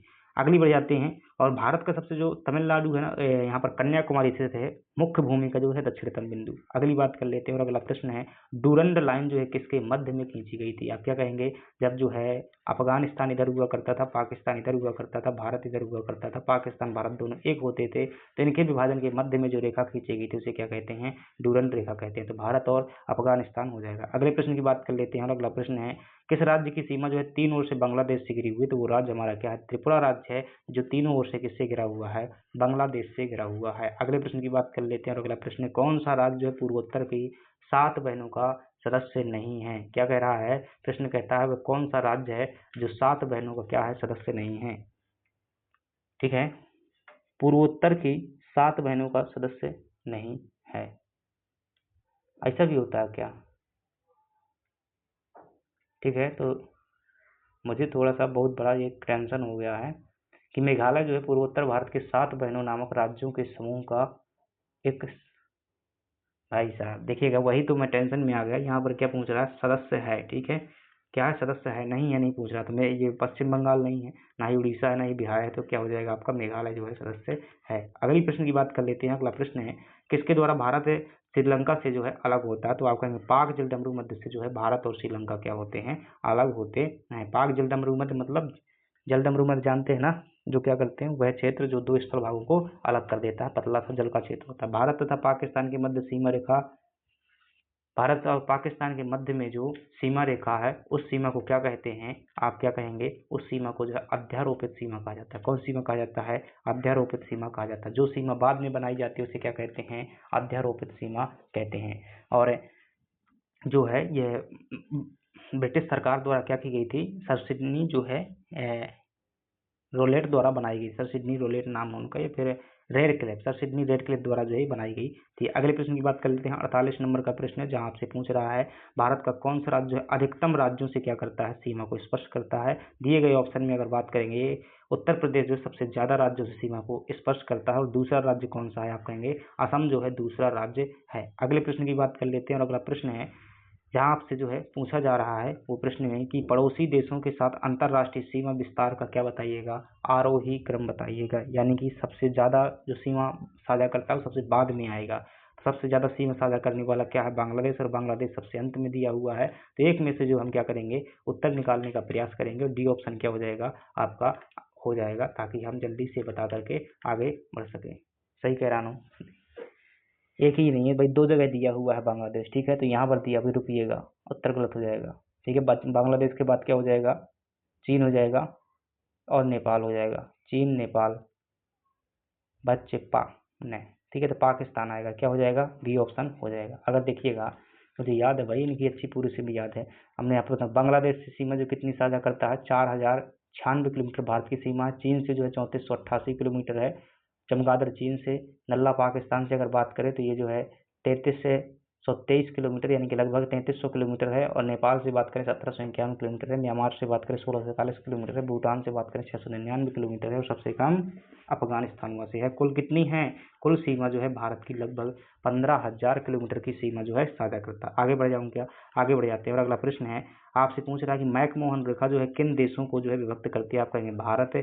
चीन को व्यक्त करती है। कितनी इसकी लंबाई है? आप कहेंगे 3488 किलोमीटर जो है इसकी लंबाई है। आगे बढ़ जाते हैं 51 नंबर पे। और 51 नंबर का प्रश्न हुआ जो आपसे पूछ रहा है, आम्र वर्षा किस राज्य के लिए लाभदायक है? तो आप कहेंगे दिए गए ऑप्शन में अगर देखेंगे, आम्र वर्षा क्या होती है भाई? ये आप बताएंगे जो मानसून पूर्व वर्षा होती है दक्षिण भारत में, उसे क्या कहते हैं? आम्र वर्षा कहा जाता है। क्योंकि ये आम की बौर जो है पक जाती है, उसे क्या कहते हैं?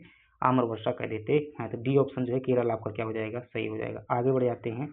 और 52 नंबर का प्रश्न है जहाँ आपसे पूछा जा रहा है कि विश्व का सबसे बड़ा डेल्टा कौन सा है? डेल्टा तो गंगा ब्रह्मपुत्र डेल्टा जो है विश्व का क्या है? सबसे बड़ा डेल्टा है। इस बात को भी क्या करेंगे आप? ध्यान रखेंगे। अगले प्रश्न की बात कर लेते हैं। और अगला प्रश्न है जहाँ आपसे पूछा जा रहा है कि भारत की सबसे बड़ी जो है खारे पानी की झील कौन सी है? देखिएगा, भारत की सबसे बड़ी अगर हम बात करते हैं किसकी, खारे पानी की झील करते हैं, तो इसमें क्या हो जाएगा? चिल्का झील हो जाएगा। और ध्यान रखना, अगर आपसे पूछा आता है भारत की सबसे बड़ी आंतरिक खारे पानी की झील कौन सी है, तो आप क्या करेंगे? सांभर झील। पुलिकर झील जो है ये किनारे में स्थित है, तमिलनाडु आंध्र प्रदेश में। चोलामू जी है सबसे ऊंची झील है। क्या है? सबसे ऊंची झील। अगली बात कर लेते हैं। और अगला प्रश्न है जहाँ आपसे पूछा जा रहा है कि महाराष्ट्र की लोनार झील का निर्माण जो है कैसे हुआ था? तो आप कहेंगे उल्का पिंड द्वारा जो है टकराने के कारण हुआ था लोनार झील, जो कि कहाँ पर स्थित है? महाराष्ट्र में। 55 नंबर का प्रश्न देखेंगे, ब्रह्मपुत्र नदी के संदर्भ में सत्य कथन बताना है। इसकी लंबाई जो है भारत में कितनी है? 916 किलोमीटर है। क्या बात सही की जा रही है? इसकी जो है टोटल लंबाई अगर बात करेंगे तो 2880 किलोमीटर यानी कि 2900 किलोमीटर के आसपास है। भारत में इसकी जो लंबाई है 916 किलोमीटर है। बिल्कुल सही बात लिखी हुई है। कोपली जो है क्या है? इसकी सहायक नदी है। तो भाई साहब क्या करेंगे? बिल्कुल सही बात है, कोपली जो है इसकी क्या है? बिल्कुल सहायक नदी है, जिसे कपिला भी कहा जाता है। और अगर हम बात करें, यह जो है यांग्याप दर्रे से भारत में प्रवेश करती है। तो आपके डी ऑप्शन जो है सभी के सभी क्या हो जाएंगे? सही हो जाएंगे। 56 नंबर का प्रश्न जो हमें सॉल्व करना चाहिए, जिसमें पूछ रहा है कि लघु हिमालय की श्रेणियों को पूर्व से क्या करना है? पश्चिम की ओर व्यवस्थित करना। पूर्व से क्या करना है? पश्चिम की ओर व्यवस्थित करना। कैसी होती हैं? इनमें अगर देखेंगे तो महाभारत सबसे पहले आ जाएगी पूर्व में, फिर आ जाएगी धौलाधर, फिर आ जाएगी ये। तो यानी कि ये क्या हो जाएगी? पूर्व से बताना है तो 1, फिर हो जाएगी 3, फिर हो जाएगी 2। 1 3 2 जो है सही जवाब हो जाएगा। कहाँ पर दिया हुआ है? 1 3 2 अगर हम बात करेंगे, ये 1 3 2 ये हो जाएगा। डी ऑप्शन जो है आपका क्या हो जाएगा? बिल्कुल सही जवाब हो जाएगा। आगे बढ़ जाते हैं। भाई साहब मैं एक बार बता देता हूँ, वरना कहेंगे कि मनी मन में कुछ नहीं बताता है। चलिएगा, ये देखते हैं ये हमारा कौन सा हिमालय है? ये लघु हिमालय। 1 2 3 4 श्रेणियां हैं। ये जो है पीर पंजाल श्रेणी है, ये जो है आपकी धौलाधर श्रेणी है, ये जो है क्या बोलते हैं इसे, महाभारत श्रेणी है। सही कह रहा हूँ क्या? महाभारत श्रेणी है। और ये हो जाएगी आपकी नाग तिब्बत श्रेणी हो जाएगी। ठीक है, तो ये जो है मुख्य श्रेणी है। अब इन्हें क्या कहता है? पूर्व से पश्चिम की ओर व्यवस्थित करना। सबसे पहले महाभारत आ जाएगी ना, इसमें नाग तिब्बत दिया ही नहीं है। फिर धौलाधर आ जाएगी, फिर आपकी पीर पंजाल आ जाएगी। चलिएगा आगे बढ़ जाते हैं। और अगला प्रश्न है हमारे पास में, जहाँ आपसे पूछा जा रहा है कि 57 नंबर का प्रश्न है, और पूछ रहा है कि कुल्लू घाटी हिमाचल प्रदेश में है, शांत घाटी जो है, देखिए कुल्लू घाटी हिमाचल प्रदेश में, ये बात बिल्कुल सही लिखी हुई है। शांत घाटी केरल में है, यह बात भी जो है बिल्कुल सही लिखी हुई है। न्योरी घाटी जो है जम्मू कश्मीर में है, ये मुझे पता नहीं है। तो अपन 2 से क्या करते हैं? सही कर। धर्मा घाटी उत्तराखंड में है, ये भी मुझे पता नहीं है अभी। तो देखिएगा 2 से अपन क्या करते हैं? सही करते हैं। असुमेलित की क्या करना है? पहचान करना है। तो भाई ये तो क्या है? सही सुमेलित है। ये तो क्या है? सही सुमेलित, यानी कि जिसमें 1 और 2 दिए हुए हैं वो तो गलत है। जिसमें 1 दिया हुआ वो गलत है, जिसमें 2 दिया हुआ वो भी गलत है। अब बताइएगा, या तो 4 असुमेलित है या फिर 3 असुमेलित है। 50% में बता दिया है। आप क्या करेंगे? इसमें जो है तुक्का लगाने का प्रयास करेंगे, तब भी जो है आपका क्या है? पूरे पूरे 50% जो है ऑप्शन सही हो जाएंगे। इसमें अगर बात करेंगे, न्योरी घाटी जो है ये कहाँ पर स्थित है? न्योरी घाटी जम्मू कश्मीर का है, ये कहाँ पर स्थित है? वेस्ट बंगाल में स्थित है। कहाँ पर स्थित है? वेस्ट बंगाल। यानी कि तीसरा ऑप्शन क्या हो जाएगा? गलत हो जाएगा। धर्मा घाटी बिल्कुल सही है।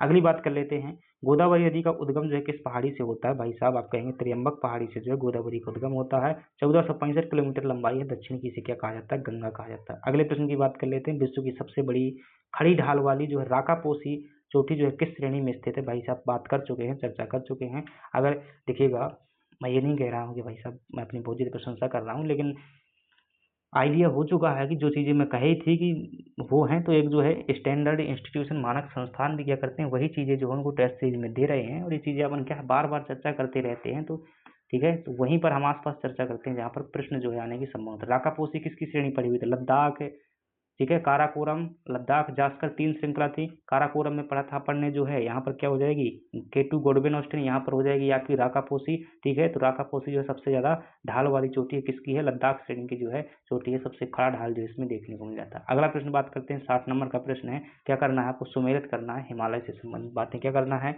सुमेलित करना है। देखिएगा, हिमालय को जो है नदियों के आधार पर भी क्या किया जाता है, वर्गीकृत किया जाता है, जिसे क्या कहते हैं, हॉरिजॉन्टल डिवाइड या भौतिक विभाजन कहा जाता है। तो आपसे फिर प्रश्न पूछ रहा है, यहाँ से देखेंगे जैसे पूरा का पूरा क्या हिमालय है। अब इस हिमालय में देखिएगा मैं बांट देता हूँ, इधर से जो नदी निकलती है आपकी कौन सी नदी हो जाएगी, सिंधु नदी हो जाएगी। सिंधु के बाद क्या हो जाएगी आपकी, क्या हो जाएगी, सतलज नदी हो जाएगी। सिंधु के बाद अगर देखेंगे तो कौन सी नदी हो जाएगी, आप कहेंगे सिंधु के बाद सतलज हो जाएगी। सतलज के बाद जो है क्या होगी भाई, सिंधु हो जाएगी, सतलज हो जाएगी, फिर आपकी काली हो जाएगी, फिर आपकी तीस्ता हो जाएगी, फिर आपकी ब्रह्मपुत्र हो जाएगी। ये जो है ये हिमालय बटा हुआ है। ये वाला हिमालय जो कहलाता है आपका, ये जो जाएगा, इसे कहेंगे पंजाब हिमालय, या इसी को कश्मीर हिमालय कह दिया जाता है। पंजाब या कश्मीर हिमालय इसी को कह दिया जाता है। ये हो जाएगा आपका कुमाऊं हिमालय हो जाएगा। ठीक है, जो उत्तराखंड में हिमालय है कुमाऊं हिमालय है। और फिर ये हो जाएगा नेपाल हिमालय हो जाएगा, और फिर ये हो जाएगा आपका असम हिमालय हो जाएगा। ठीक है, और ये नदी कौन सी है, ये सिंधु नदी है। ये आपकी जो है सतलज नदी है, सिंधु, ये सिंधु है, ये सतलज है, ये जो है काली है, ये आपकी तीस्ता है, ये आपकी ब्रह्मपुत्र है। बता दीजिएगा पंजाब हिमालय किन के मध्य में स्थित है, तो आप कहेंगे ये सिंधु और सतलज के मध्य में स्थित है। ए का तीसरा मिलाइएगा, तो ए का तीसरा जो है यहाँ पर दिया हुआ, यहाँ पर दिया हुआ, दो ऑप्शन क्या है आपके गलत हो जाते हैं। तो फिर है कुमाऊं हिमालय, जो कुमाऊं हिमालय किसके मध्य में स्थित है, सतलज और काली के मध्य में स्थित है। तो कुमाऊं हिमालय, सतलज और काली, तो यानी कि ये हो जाएगा। तो बी का जो है पहला देखिएगा, बी का पहला जो है आपका यहाँ पर दिया हुआ है और यहाँ पर भी दिया हुआ, भी उत्तर नहीं सही निकल रहा है। नेपाल हिमालय की बात करेंगे तो ये काली और तीस्ता के मध्य में दिया हुआ है। काली और तीस्ता कहाँ दी हुई है, ये है।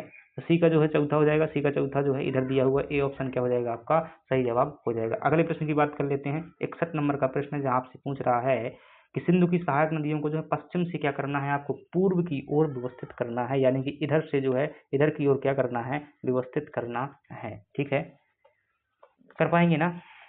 तो ये जो है इस प्रकार से एक क्या निकलती है, नदी निकलती है। ये क्या निकलती है, इस प्रकार से एक नदी निकलती है, और इस नदी का नाम क्या है, सिंधु नदी, मानसरोवर झील के पास से निकलती है। कौन सी नदी निकलती है, आप कहेंगे कि ये नदी जो है निकलती है। इसमें अगर आप देखेंगे तो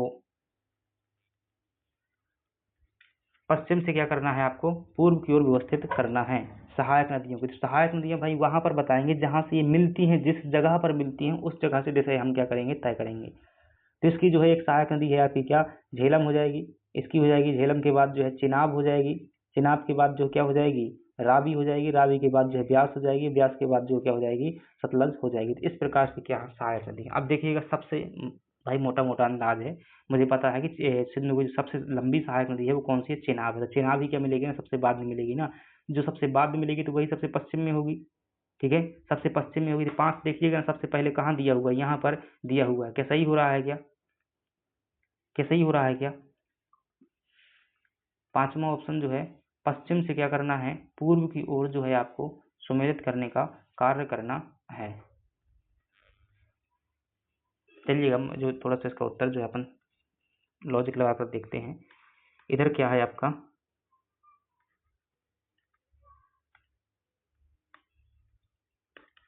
चलिएगा अगर है इसमें देखेंगे तो सिंधु नदी प्रणाली में जो पश्चिम से पूर्व की ओर सहायक नदियों का क्रम जो है क्या हो जाएगा, इस प्रकार से हो जाएगा। सबसे पहले जो आएगी आपकी झेलम नदी आ जाएगी। क्या आ जाएगी, झेलम नदी आ जाएगी। झेलम के बाद जो है चिनाब आ जाएगी। ठीक है, झेलम के बाद जो है क्या आ जाएगी, चिनाब आ जाएगी। अब देखिएगा मुझे थोड़ा सा वैसे टाइम लगाना पड़ता है कि चिनाब के बाद में जो है कौन कौन सी सहायक नदियां हो सकती हैं, तो उस कोडिंग को पहचाना जा सकता है।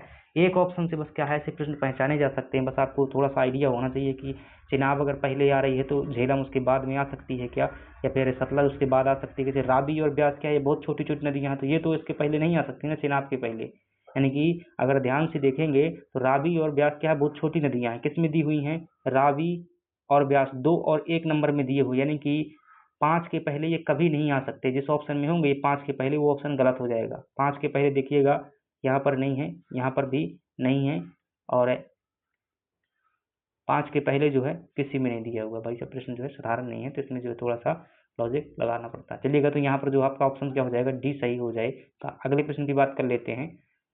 ठीक है, झेलम जो है पश्चिम से पूर्व की ओर बहुत अच्छे से पढ़े लिखे हो, लेकिन गलत हो जाता है प्रश्न अगर परीक्षा में आ जाता है। लेकिन अब जो है क्या करेंगे, झेलम जो है सबसे पहले पश्चिम से अगर इसकी सहायक नदियों को गिनेंगे, किसकी, सिंधु की, पश्चिम से अगर सहायक नदियों को गिनेंगे तो कौन आ जाएगी, सबसे पहले झेलम आ जाएगी, और झेलम के बाद क्या आ जाएगी, चिनाब आ जाएगी। क्या आ जाएगी, झेलम के बाद जो है चिनाब। दरअसल ऐसा नहीं है भाई, आप कहेंगे आपका लॉजिक जो है गलत हो गया। देखिएगा, सिंधु नदी जो है कुछ इस प्रकार से चलती है, ठीक है, कुछ इस प्रकार से जो है सिंधु नदी क्या करती है, चलने का कार्य करती है, इस प्रकार से, ठीक है। अब जो इसका मामला होता है कि जैसे ये जो है यहीं पर मिल जाती है, क्या मिल जाती है, नहीं ऐसा नहीं भाई, सिंधु नदी का आकार को जो है कुछ इस प्रकार से होना चाहिए। कैसा होना चाहिए, 10 मिनट रुकेंगे, मैं बताता हूँ। उसका आकार के आधार पर देखेंगे तो कुछ जो है इधर जो है दूरी ज़्यादा हो जाएगी, इधर दूरी कम हो जाएगी। हाँ, इस प्रकार से होगा, इस प्रकार से जो है इसका आकार होगा पश्चिम से पूर्व की ओर में, ठीक है। अभी सही से डिकोड नहीं कर पा रहा हूँ भाई, मैंने मैप का अनुमान लगाया हुआ था, लेकिन उस नदी की जो है आकृति क्या है, अलग हिसाब से है। जैसे क्या करें हम, सिंधु नदी यहाँ से जो है मानसरोवर झील से निकलती है, और मानसरोवर झील से निकलने के बाद में अगर यहाँ पर मैं ऐसे कर दूंगा ये झेलम की लंबाई, तो यहाँ लंबाई इसकी कम हो जाएगी। चलिएगा, इस प्रकार से अगर हो जाता है, किस प्रकार से, इस प्रकार से ऐसी कुछ जो बहती है सिंधु नदी, ऐसी बहती है। अब देखिएगा, झेलम की उतनी ज़्यादा लंबाई तो नहीं है, और चेनाब की क्या है, उतनी ज़्यादा लंबाई है। चेनाब को जो है ऐसे करके ऐसे ऐसे ऐसे मिलती है, ऐसी, ठीक है। तो इधर देखेंगे तो इधर नदी मुड़ी हुई है, तो ये क्या है, पहले आ जाती है। झेलम नदी जो क्या है, पश्चिम से अगर गिरेंगे तो सबसे पहले आ जाएगी, उसके बाद में क्या आ जाएगी, चिनाब आ जाएगी। लंबाई के आधार पर जो है सामान्य सा दिमाग लगता है, लेकिन जो है नदी की अगर आकृति सही से नहीं पता तो आप नहीं कर पाएंगे। सबसे पहले क्या होगा, झेलम हो जाएगा, तो इसकी आकृति के कारण जो है सामान्य लॉजिक यहाँ पर फेल हो जाता है। चलिएगा, अगले प्रश्न की बात कर लेते हैं। अगला प्रश्न है, जहाँ आपसे पूछ रहा है क्या, तो ये हो चुका है भाई, कौन से नंबर का अपन ने सॉल्व किया था, 61 नंबर का किया हुआ था, ठीक है। तो 61 नंबर में डी नंबर जो है आपका हो जाएगा। अगली बात कर लेते हैं, 62 नंबर का प्रश्न है, जहां आपसे पूछा जा रहा है कि सत्य कथन की क्या करना है, आपको पहचान करना है। सबसे बड़ी लैगून झील क्या है, कोलेरू झील है क्या, भाई गलत बात है। सबसे बड़ी जो आपकी लैगून झील है, तो आप क्या बताएंगे, जो, ठीक है, चिल्का झील जो है सबसे बड़ी लैगून झील है। लोनार झील गोखुर झील का उदाहरण है, भाई ये भी गलत है, क्योंकि ग्रेटर झील का उदाहरण है। पूर्वोत्तर की सबसे बड़ी खारे पानी की झील जो है लोकटक है, मीठे पानी की झील है, खारे की नहीं है। पुलिकट झील आंध्र प्रदेश और तमिलनाडु में, बिल्कुल सही जवाब हो जाएगा। अगले प्रश्न बात कर लेते हैं, कौन सी घाटी जो है हिमाचल प्रदेश में अवस्थित नहीं है। इसमें अगर बात करेंगे ना, इसमें अगर बात करें, कांगड़ा घाटी हिमाचल प्रदेश में है, और चुंबी घाटी की अगर बात करेंगे ना, चंबा घाटी है, अगर चुंबी घाटी है भाई साहब, यहाँ पर जो है घाटी स्थित है, इस प्रकार से यहाँ पर चुंबी घाटी, तो ये जो है सिक्किम में स्थित है। यहाँ पर ये भूटान देश है, सॉरी यहाँ पर नेपाल देश है, यहाँ पर भूटान देश है, यहाँ पर जो है चीन देश है। इन तीन देशों के मध्य में विवादित है कौन सी घाटी, चुंबी घाटी। कौन सी घाटी, चुंबी घाटी, ठीक है। लेकिन ये वाली भाई साहब ध्यान रखना, थोड़ा सा उत्तर भी मिस्टेक है, चुंबी घाटी नहीं है, ये क्या है, चंबा घाटी है, ठीक है ना, ठीक है। ये चुंबी घाटी नहीं है, चंबा घाटी है। चीज जो है दूसरी है, चुंबी अलग है, चंबा अलग है, ठीक है। तो यहाँ देखेंगे हिमाचल प्रदेश में स्थित नहीं है, तो ये तो है। कांगड़ा घाटी जो है सभी को पता होगा कि हिमाचल प्रदेश में स्थित है, लेकिन इसमें जो बात कर रहे हैं नेलांग घाटी की बात करेंगे। इसकी नेलांग घाटी की आपको कहाँ देखने को मिल जाएगी, उत्तराखंड में देखने को मिल जाएगी। तो क्या कहता है, वो स्थित नहीं है। इनमें से 3 की 3 जो है ये कहाँ पर है, हिमाचल प्रदेश में स्थित है। डी जो है ऑप्शन नहीं होगा। इसी प्रकार से फूलों की घाटी भी कहाँ पर है, उत्तराखंड में है। पूगा घाटी कहाँ पर, लद्दाख में। अगले प्रश्न की बात कर लेते हैं, किस नदी का प्रवाह जो है मार्ग भारत में सबसे अधिक लंबा है। यानी कि सिंपल सी बात कर रहा है, सबसे भारत में लंबी नदी कौन सी है, सतलज है, ब्यास है, चिनाब है, झेलम है। क्या हो जाएगा आपका, भारत में जो है सबसे लंबी की बात की जा रही है, सतलज, ब्यास, चिनाब। तो क्या हो जाएगा आपका, 10 मिनट रुकेंगे।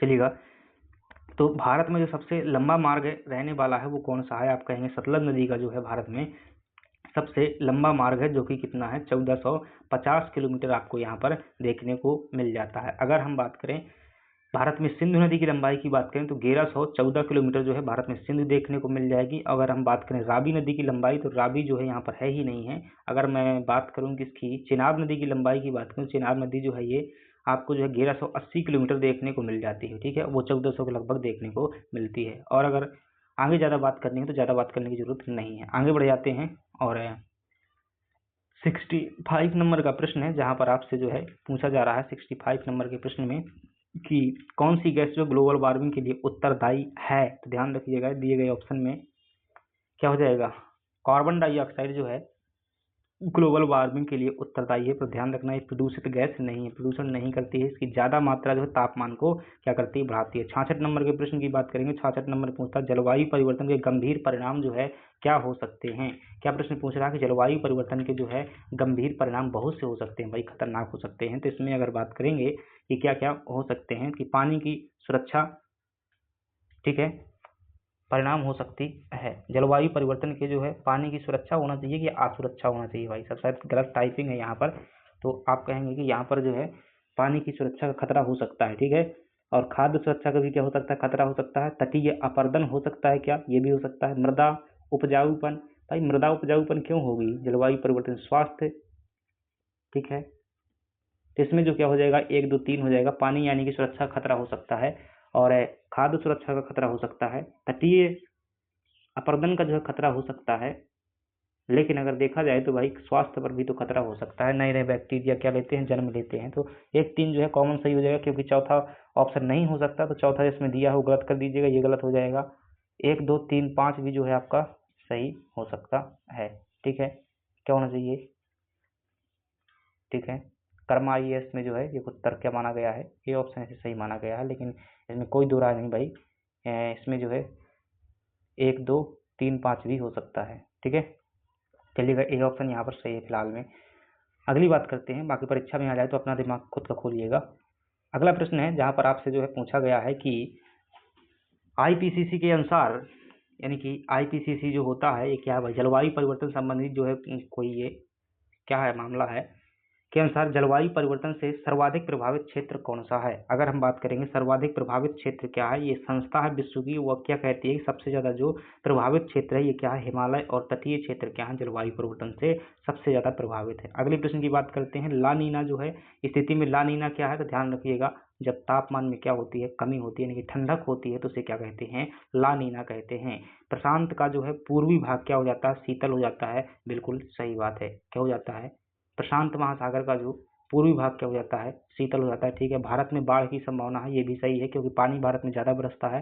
शीत ऋतु जो है कम ठंड होती है, ये बात गलत लिखी हुई है, शीत ऋतु भारत में ज्यादा ठंड हो जाती है। खरीफ पर जो है प्रभाव पड़ सकता है, तो बिल्कुल पड़ेगा भाई, जब पानी बरसेगा ज्यादा तो प्रभाव पड़ेगा ही ना। तो 1 2 4 हो जाएंगे, तो जो सी ऑप्शन आपका क्या हो जाएगा, सही हो जाएगा। अगले प्रश्न की बात कर लेते हैं। अगला प्रश्न है, सही जो है उत्तर चुनिएगा, जलवायु प्रभाव में मानसून जो है पूर्वानुमान क्षमता में कमी हो सकती है, तो मुझे लगता है यही क्या हो जाएगा, आपका सही उत्तर हो जाएगा, मानसून पूर्वानुमान में कमी हो सकती है।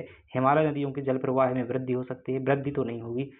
शीत लहरों की जो है तीव्रता में वृद्धि हो सकती है, ये भी नहीं हो सकता, तो ए ऑप्शन जो है यहाँ पर आपका क्या हो जाएगा, सही हो जाएगा। वर्षा वितरण में स्थिर होना, ये भी नहीं होगा, तो ए ऑप्शन जो है आपका सही हो जाएगा। अगले प्रश्न की बात कर लेते हैं। 70 नंबर का प्रश्न है, विंध्यन स्कार्पलैंड का दक्षिणी भाग क्या कहलाता है। देखिएगा, ये MPPSC में पूछा गया प्रश्न है, तो विंध्यन स्कार्पलैंड का जो दक्षिणी भाग कहलाता है वो क्या कहलाता है, भांडेर का पठार कहलाता है। क्या कहलाता है, भांडेर का पठार, यानी कि विंध्यन स्कार्पलैंड का, यानी कि रीवा पन्ना के पठार का जो दक्षिणी भाग वो क्या कहलाता है, भांडेर का पठार कहलाता है। अगला प्रश्न है, दंडकारण्य पठार जो है कहाँ पर स्थित है, तो ये छत्तीसगढ़ है। अगर दंडकारण्य पठार की बात करेंगे तो छत्तीसगढ़, और आपको जो है कहाँ देखने को मिल जाएगा, उड़ीसा में देखने को मिल जाएगा। अगला प्रश्न है जहाँ आपसे पूछा जा रहा है कि कौन सा मेघालय के पठार का अंश नहीं है। मेघालय के पठार का जो गारो खासो जयंतियाँ हैं और भुवन पहाड़ी की बात करेंगे, तो ये भुवन पहाड़ी जो है आपकी इसका अंश नहीं है, तो क्या हो जाएगा आपका ए ऑप्शन जो है बिल्कुल सही जवाब हो जाएगा। अगले प्रश्न की बात कर लेते हैं। 73 नंबर का प्रश्न है, जहां आपसे जो है पूछा जा रहा है कि कौन सा पठार जो है अरावली, क्या प्रश्न पूछ रहा है, कौन सा वो पठार है जो अरावली एवं विंध्य श्रृंखला के मध्य में स्थित है। भाई सब अरावली और विंध्य के मध्य में कौन सा जाएगा, मालवा का पठार आ जाएगा। करेवा जो है मृतिका, यानी करेवा भू आकृति कहाँ पर पाई जाती है, तो आप कहेंगे यह जो है कश्मीर हिमालय में हमें करेवा भू आकृति देखने को मिलती है। अगला प्रश्न है जहाँ आपसे पूछा पर्वत शिखरों का जो है पूर्व से पश्चिम की ओर क्या करना है, सही क्रम करना है। फिर से कह रहा हूँ, पश्चिम, पूर्व से पश्चिम की ओर, कहाँ से, पूर्व से पश्चिम की ओर। तो इसमें जो है दिया हुआ है पूरे एवरेस्ट, कंचनजंगा, अन्नपूर्ण, धौलागिरी, ये क्या है, सही दिया हुआ है, पूर्व से पश्चिम की ओर एवरेस्ट, कंचनजंगा, ठीक है, अन्नपूर्णा, धौलागिरी। भाई एवरेस्ट जो है ना कंचनजंगा के बाद आती है, कंचनजंगा सिक्किम में, ये जो है आपका ऑप्शन क्या हो जाएगा, ये ऑप्शन जो है नहीं होने वाला है, ठीक है, क्योंकि कंचनजंगा जो है सबसे पहले हो जाएगी। कंचनजंगा सही है, एवरेस्ट ठीक है, अन्नपूर्णा, धौलागिरी, ये जो है आपको क्या हो जाएगा, सही है। कंचनजंगा, धौलागिरी, एवरेस्ट सबसे बाद में नहीं आएगी, एवरेस्ट जो है सबसे पहले नहीं आएगी। ठीक है, तो आपका बी ऑप्शन क्या हो जाएगा, सही जवाब हो जाएगा। 76 नंबर के प्रश्नों की बात करते हैं और 76 नंबर में जो प्रश्न पूछ रहा है कौन सा युग्म जो है सही सुमेलित नहीं है। आपसे कह रहा है कि रामगिरी जो है तेलंगाना में है, रामगिरी पहाड़ी जो है आपसे कह रहा है तेलंगाना में है, तो बिल्कुल सही जवाब है। रामगिरी पहाड़ी जो है सोना उत्पादन के लिए जानी जाती है और तेलंगाना में स्थित है। जवादी पहाड़ी तमिलनाडु में है, तो ये भी सही है आपकी। गढ़जात पहाड़ियाँ जो है, गढ़जात पहाड़ उड़ीसा में है, ये भी सही है। लेकिन सेवराय पहाड़ी ये आंध्र प्रदेश में नहीं है, ये कहाँ पर स्थित है, तमिलनाडु में स्थित है। तो डी ऑप्शन जो है आपका क्या है, गलत दिया हुआ है, यही सही हो जाएगा। आगे बढ़ जाते हैं, अगला प्रश्न है सर्वोच्च चोटी केटू जो है किस हिमालय में स्थित है, तो आप कहेंगे यह जो है ट्रांस हिमालय में स्थित है, जो कि काराकोरम पर्वत श्रेणी में स्थित है। 86 इसकी ऊंचाई देखने को मिल जाती है। अगला प्रश्न है ब्रह्मपुत्र नदी किस प्रकार की नदी का उदाहरण है, आप क्या बताएंगे। जो ब्रह्मपुत्र नदी है किस प्रकार की पूर्ववर्ती नदी का जो है उदाहरण है, क्योंकि ये हिमालय के कारण जो परिवर्तित अपना रास्ता परिवर्तित नहीं किया हुआ है, यानी कि पहले। अगली बात कर लेते हैं ला नीना के संबंध में जो है विचार कीजिएगा। हिंद महासागर का तापमान बढ़ता है भाई, कब कैसे बढ़ सकता है, ठंडी चलता रहा है, बढ़ाएगी थोड़ी ना, ये क्या हो जाएगी, ठंड बढ़ाती है। तो ये जो है गलत हुआ, पहला जो है क्या हुआ, गलत हुआ। दूसरा क्या कहता है भाई साहब, ठीक है, दूसरे कथन की बात करते हैं। दूसरा कथन कहता है कि भारत में औसत से अधिक वर्षा होती है, बिल्कुल सही जवाब है। पेरू के तट पर जो है तापमान कम हो जाता है, ठीक है, ये हो सकता है तापमान कम हो जाता है कि ठंडक बढ़ जाती है, ठीक है, तापमान में कमी। व्यापारिक हवाएं जो है मजबूत हो जाती हैं, तो भारत की ओर आने वाली व्यापारिक हवाएं मजबूत हो जाती हैं। 2 3 4 दिया हुआ है कहीं, 2 3 4, तो सी ऑप्शन क्या हो जाएगा आपका, बिल्कुल सही हो जाएगा। तो 2 3 4 जो है आपका क्या हो जाएगा, सही हो जाएगा। लानीना, लानीना जो है अल-नीना ही क्या है, उल्टी होती है, ध्यान रखिए। अगली बात करते हैं प्रायद्वीप पठार की नदियों श्रेणियों का जो है उत्तर से दक्षिण की ओर गया, सही क्रम बताइएगा। अरावली, फिर विंध्याचल, फिर हरिश्चंद्र, सतपुड़ा, फिर अजंता। सही तो लग रहा है भाई। देखिए हरिश्चंद्र के बाद जो है सतपुड़ा नहीं हो सकता है, हरिश्चंद्र पहाड़ी जो है, और अजंता के बाद जो है सतपुड़ा, अजंता पहाड़ी के बाद सतपुड़ा नहीं हो सकता है, अजंता महाराष्ट्र में है। और जो है क्या करना है आपको, उत्तर से दक्षिण। हाँ, अरावली के बाद विंध्याचल, अजंता, सतपुड़ा, हरिश्चंद्र, ठीक है, कहीं हद तक हो सकता है। अरावली के बाद जो है विंध्याचल, सतपुड़ा, सतपुड़ा के बाद यहाँ पर भी अजंता दिया हुआ, ये भी नहीं, ये हो सकता है भाई, क्यों नहीं हो सकता।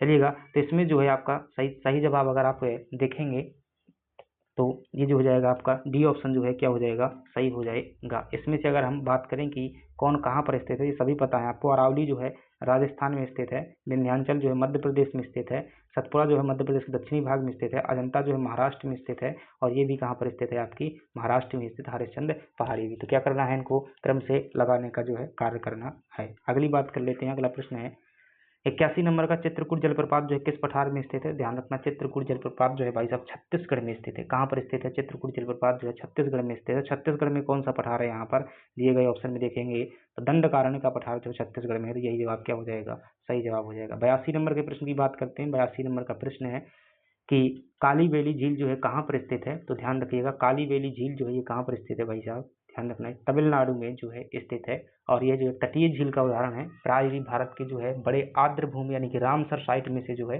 एक है, हाल ही में शामिल की गई। यहाँ पर कालबेली पक्षी पाया जाता है। अगले प्रश्न की बात कर लेते हैं। भारत में जो है मानव निर्मित सबसे बड़ी झील क्या कहता है, भारत में सबसे बड़ी मानव निर्मित झील किस नदी द्वारा जो है निर्मित की जाती है। देखिए झील नहीं पूछ रहा है, क्या है, किस नदी द्वारा जो है निर्मित की जाती है, ये आपसे क्या है प्रश्न पूछ रहा है। तो रेहंद नदी द्वारा जो क्या की जाती है, ये जो है निर्मित की जाती है। और उस झील का नाम क्या है, भारत की सबसे बड़ी जो मानव निर्मित झील है उसका नाम है गोविंद वल्लभ पंत सागर, ठीक है। कहाँ पर स्थित है, उत्तर प्रदेश में स्थित है, सोनभद्र जिले में स्थित है। अगले प्रश्न की बात कर लेते हैं। 84 नंबर का प्रश्न है बालाघाट, हरिश्चंद्र और सतमाला पहाड़ियां जो है किस पठार का हिस्सा है, तो आप क्या कहेंगे, यह जो है प्रायद्वीप पठार का हिस्सा है। इसमें कहीं पर दिया हुआ है 84 नंबर में जो है, ठीक है, दिए गए ऑप्शन में जो है महाराष्ट्र का पठार जो क्या हो जाएगा, सही हो जाएगा। अगली बात कर लेते हैं। शिलांग के पठार के संदर्भ में क्या करना है आपको, गलत विकल्प का चयन करना है। ये मालदा गैप द्वारा अलग होता है, बिल्कुल सही बात है। इसे उत्तरी कछार पहाड़ी भी कहा जाता है, देखिएगा ये पता नहीं हो सकता है। यहाँ पर काली मिट्टी और सदाबहार वन पाए जाते हैं, ये भी ठीक है, क्योंकि ज्यादा वर्षा होती है और ये हो सकता है। सर्वोच्च चोटी जो है नौकरेक है, ठीक है। जो मेघालय का पठार है, क्या इसकी जो चोटी क्या है, सर्वोच्च जो है नौकरेक है, ये भी सही है।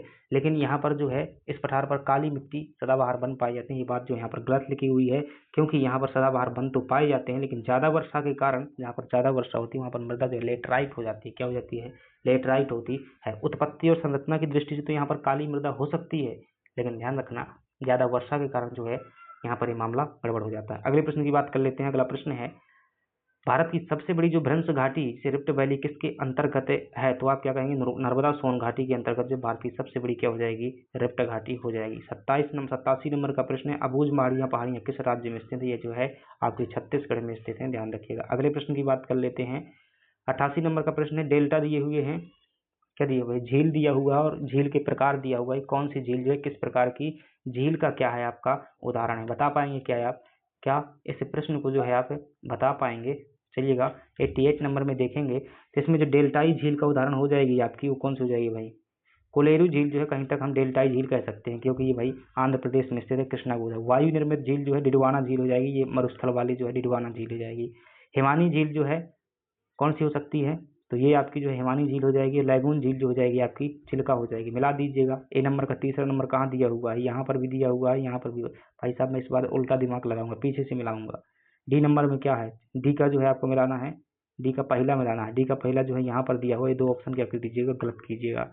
और अगली बात कर लेते हैं, सी नंबर का देखिएगा, सी नंबर का जो है चौथा दिया हुआ, सी का चौथा यहाँ पर भी है, तो ये ऑप्शन क्या हो जाएगा आपका सही जवाब हो जाएगा। 89 नंबर की बात कर लेते हैं, सबसे नवीन पर्वत श्रेणी कौन सी है, तो दिए गए ऑप्शन में अगर बात करेंगे, शिवालिक पहाड़ी जो है सबसे नवीनतम है, क्योंकि हिमालय का हिस्सा है, हिमालय सबसे नवीनतम पर्वत है इनकी तुलना में। 90 नंबर के प्रश्न की बात कर लेते हैं, और 90 नंबर का प्रश्न है जहाँ आपसे 90 नंबर नहीं है भाई साहब, ठीक है, 90 नंबर का प्रश्न जो है गायब है। चलिए कोई दिक्कत नहीं है भाई। 91 नंबर का प्रश्न देखिएगा, 91 बाबा बुदान पहाड़ी जो है किस पठार में स्थित है, बाबा बुदान पहाड़ी कर्नाटक में स्थित है, ध्यान रखिए। बादाम पहाड़ कहाँ पर स्थित है, उड़ीसा में स्थित है, गलती नहीं करना। अगले प्रश्न की बात कर लेते हैं, गारो पहाड़ी जो है किस पठार का हिस्सा है, गारो पहाड़ी जो है देखिएगा, ये जो है हिमालय का नहीं हो सकता, मालदा गैप का। गारो पहाड़ी देखिए मेघालय के पठार में स्थित है, मेघालय पठार जो है किसका हिस्सा है, प्रायद्वीप भारत का जो है दक्कन के पठार का हिस्सा है, क्या है, दक्कन के पठार का हिस्सा है। तो 92 नंबर का क्या आ जाएगा आपका, दक्कन का पठार हो जाएगा, लेकिन उससे ज्यादा सही कहीं जो क्या हो सकता है भाई, प्रायद्वीप भारत हो सकता है, क्योंकि प्रायद्वीप भारत ऐसे ऑप्शन कौन देता, कहते पाकिस्तान का विश्व का हिस्सा है, धरती का भी हिस्सा है, भारत का भी हिस्सा है, ठीक है। तो प्रायद्वीप भारत जो है यहाँ पर बेटर देन सही हो जाएगा इन सबकी तुलना में, हालांकि दक्कन का पठार भी सही हो सकता है, ठीक है। चलिएगा अगले प्रश्न की बात कर लेते हैं, श्रीनगर का गहना जो है किससे झील को कहा जाता है, श्रीनगर का गहना जो है किसको कहेंगे, आप कहेंगे कि डल झील को जो है श्रीनगर का क्या कहा जाता है, गहना कहा जाता है। डल झील कहाँ पर स्थित है, क्या बताएंगे, जम्मू कश्मीर में स्थित है। कौन से कश्मीर में, जम्मू कश्मीर में। छोटा नागपुर पठार के संबंध में क्या करना है, असत्य कथन का चयन करना है, तो इसे भारत का रूर प्रदेश कहते हैं, बिल्कुल सही जवाब है। इसकी जो सर्वोच्च चोटी है पारसनाथ की पहाड़ी है, क्या सही हो सकता है, बिल्कुल सही जवाब है। यह जो है अग्र गंभीर पठार का उदाहरण है, क्या ऑप्शन दे रहा है भाई साहब, कह रहा है कि यह जो है अग्र गंभीर पठार का उदाहरण है, ठीक है। तो ये जो है ठीक है हो सकता है। चलिए अभी ऐसे क्या करते हैं, थोड़ी सी गैप लेते हैं। यह मुख्य रूप से पश्चिम बंगाल में फैला हुआ, भाई पश्चिम बंगाल में नहीं है, छत्तीसगढ़ में है, झारखंड में है, तो पश्चिम बंगाल में बहुत कम हिस्सा, तो ये वाला गलत हो जाएगा, तो ये सही है आपका, ठीक है। अग्र गंभीर पठार का ये उदाहरण है, ठीक है। क्या होता है अग्र गंभीर पठार, तो बाद में देख लीजिएगा। अगले प्रश्न की बात कर लेते हैं, काला डूंगर या ब्लैक पहाड़ियां जो है कहाँ पर स्थित है, ब्लैक बक पहाड़ियां जो कहाँ पर है भाई, गुजरात या महाराष्ट्र में जो है आपको ये देखने को मिल जाएंगी। क्या सही उत्तर बताना जरूरी है, सही उत्तर बताना जरूरी है, कहो हाँ बताना जरूरी है। तो गुजरात में स्थित है ये ब्लैक बक पहाड़ियां, या फिर आपकी ये पहाड़ियां कौन सी, ठीक है। जेट स्ट्रीम मुख्यतः किस मंडल में चलती है, भाई साहब सबसे ये लगभग 15 से 16 किलोमीटर की ऊंचाई पर चलती होती है, पश्चिम से पूर्व की ओर चलती हैं, और इतना ऊंचा कौन सा मंडल होता है, क्षोभ मंडल होता है। अगले प्रश्न की बात कर लेते हैं, ब्रह्मोत्थ है पर्वत का उदाहरण कौन सा है, आप कहेंगे कि दिए गए ऑप्शन में कोई भी नहीं लग रहा है, तो क्या होना चाहिए, सतपुड़ा जो है आपका क्या हो जाएगा, सही जवाब हो जाएगा। अगले प्रश्न की बात कर लेते हैं, आपको क्या करना है, सुमेलित करने का कार्य करना है। क्या दिया हुआ है, एक तरफ पठरवा दिया हुआ है, एक तरफ जो उनकी चोटी दी हुई है, तो मालवा की क्या हो जाएगी, सिगार हो जाएगी। ए का पहला दिया हुआ है, एक ऑप्शन से ही सही हो रहा है, तो ए ऑप्शन ठीक है। बुंदेलखंड की सिद्धबब्बा हो जाएगी, रीवा पन्ना की जो गुडविल हो जाएगी, महादेव जो है इसकी हो जाएगी, सीधे सीधे मिलाना है। अगली बात कर लेते हैं, 99 नंबर का प्रश्न जहाँ से पूछा रहा है, पश्चिम घाट की पहाड़ियों का जो है उत्तर से दक्षिण की ओर क्रम बताइएगा। भाई इलायची पहाड़ी सबसे दक्षिण में पड़ती, सबसे लास्ट में आएगी ये इलायची, सबसे लास्ट में कहाँ दी हुई है, यहाँ पर दी है, यहाँ पर दी हुई है। 2 ऑप्शन क्या करो, गलत करो, ये 2 ऑप्शन जो है गलत करो।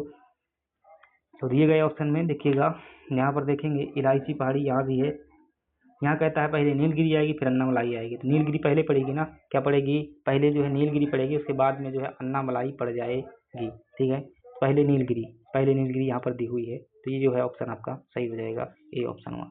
लास्ट प्रश्न है भारत के उत्तर पश्चिम में सर्दियों में वर्षा का कारण क्या होता है? ठंडियों में वर्षा होती है, अरे भाई साहब ये कौन सा कारण है? पश्चिमी विक्षोभ है, बोलोसिया, बलरामचंद्र है, शंकर, हरि, उमा। ठीक है, तो क्या 100 क्वेश्चन हो गए भाई, सब परेशान हो जाते हैं यहाँ पर। अब तो क्या करना पड़ता है, थोड़ा सा फैन भी बंद करना पड़ता है, गर्मी होने लगी है। ठीक है ना, माहौल गड़बड़ा जाता है, पता नहीं गर्मी में क्या हाल होगा। क्योंकि लाइब्रेरी में जाऊँगा तो लोग कहेंगे भाई साहब पढ़ रहा है कि पढ़ा रहा है। तो चलिएगा, यहाँ पर फ्रेंड्स क्या होता है, ये अपनी क्लास जो है शुरू होती है। तो थैंक्स, हिंदी में बोलूँ, धन्यवाद फॉर वाचिंग। ठीक है, लाइक सब्सक्राइब कर दीजिएगा यदि चैनल पर नए हैं। टेस्ट जरूर दीजिएगा, टेस्ट जो है 100 क्वेश्चन का टेस्ट नहीं आज बनाऊंगा। ठीक है, तो 50 क्वेश्चन जो है इससे क्या करूँगा, निकालूंगा, कोई भी 50 क्वेश्चन ले लूँगा। तो आप जो सभी 50 100 के 100 जो है आपको ध्यान करना है भाई, एक प्रकार का तरीका है ना। ठीक है, ताकि जो है सभी क्वेश्चन 100 के 100 आप पढ़ लो। चलिएगा, थैंक यू वेरी मच।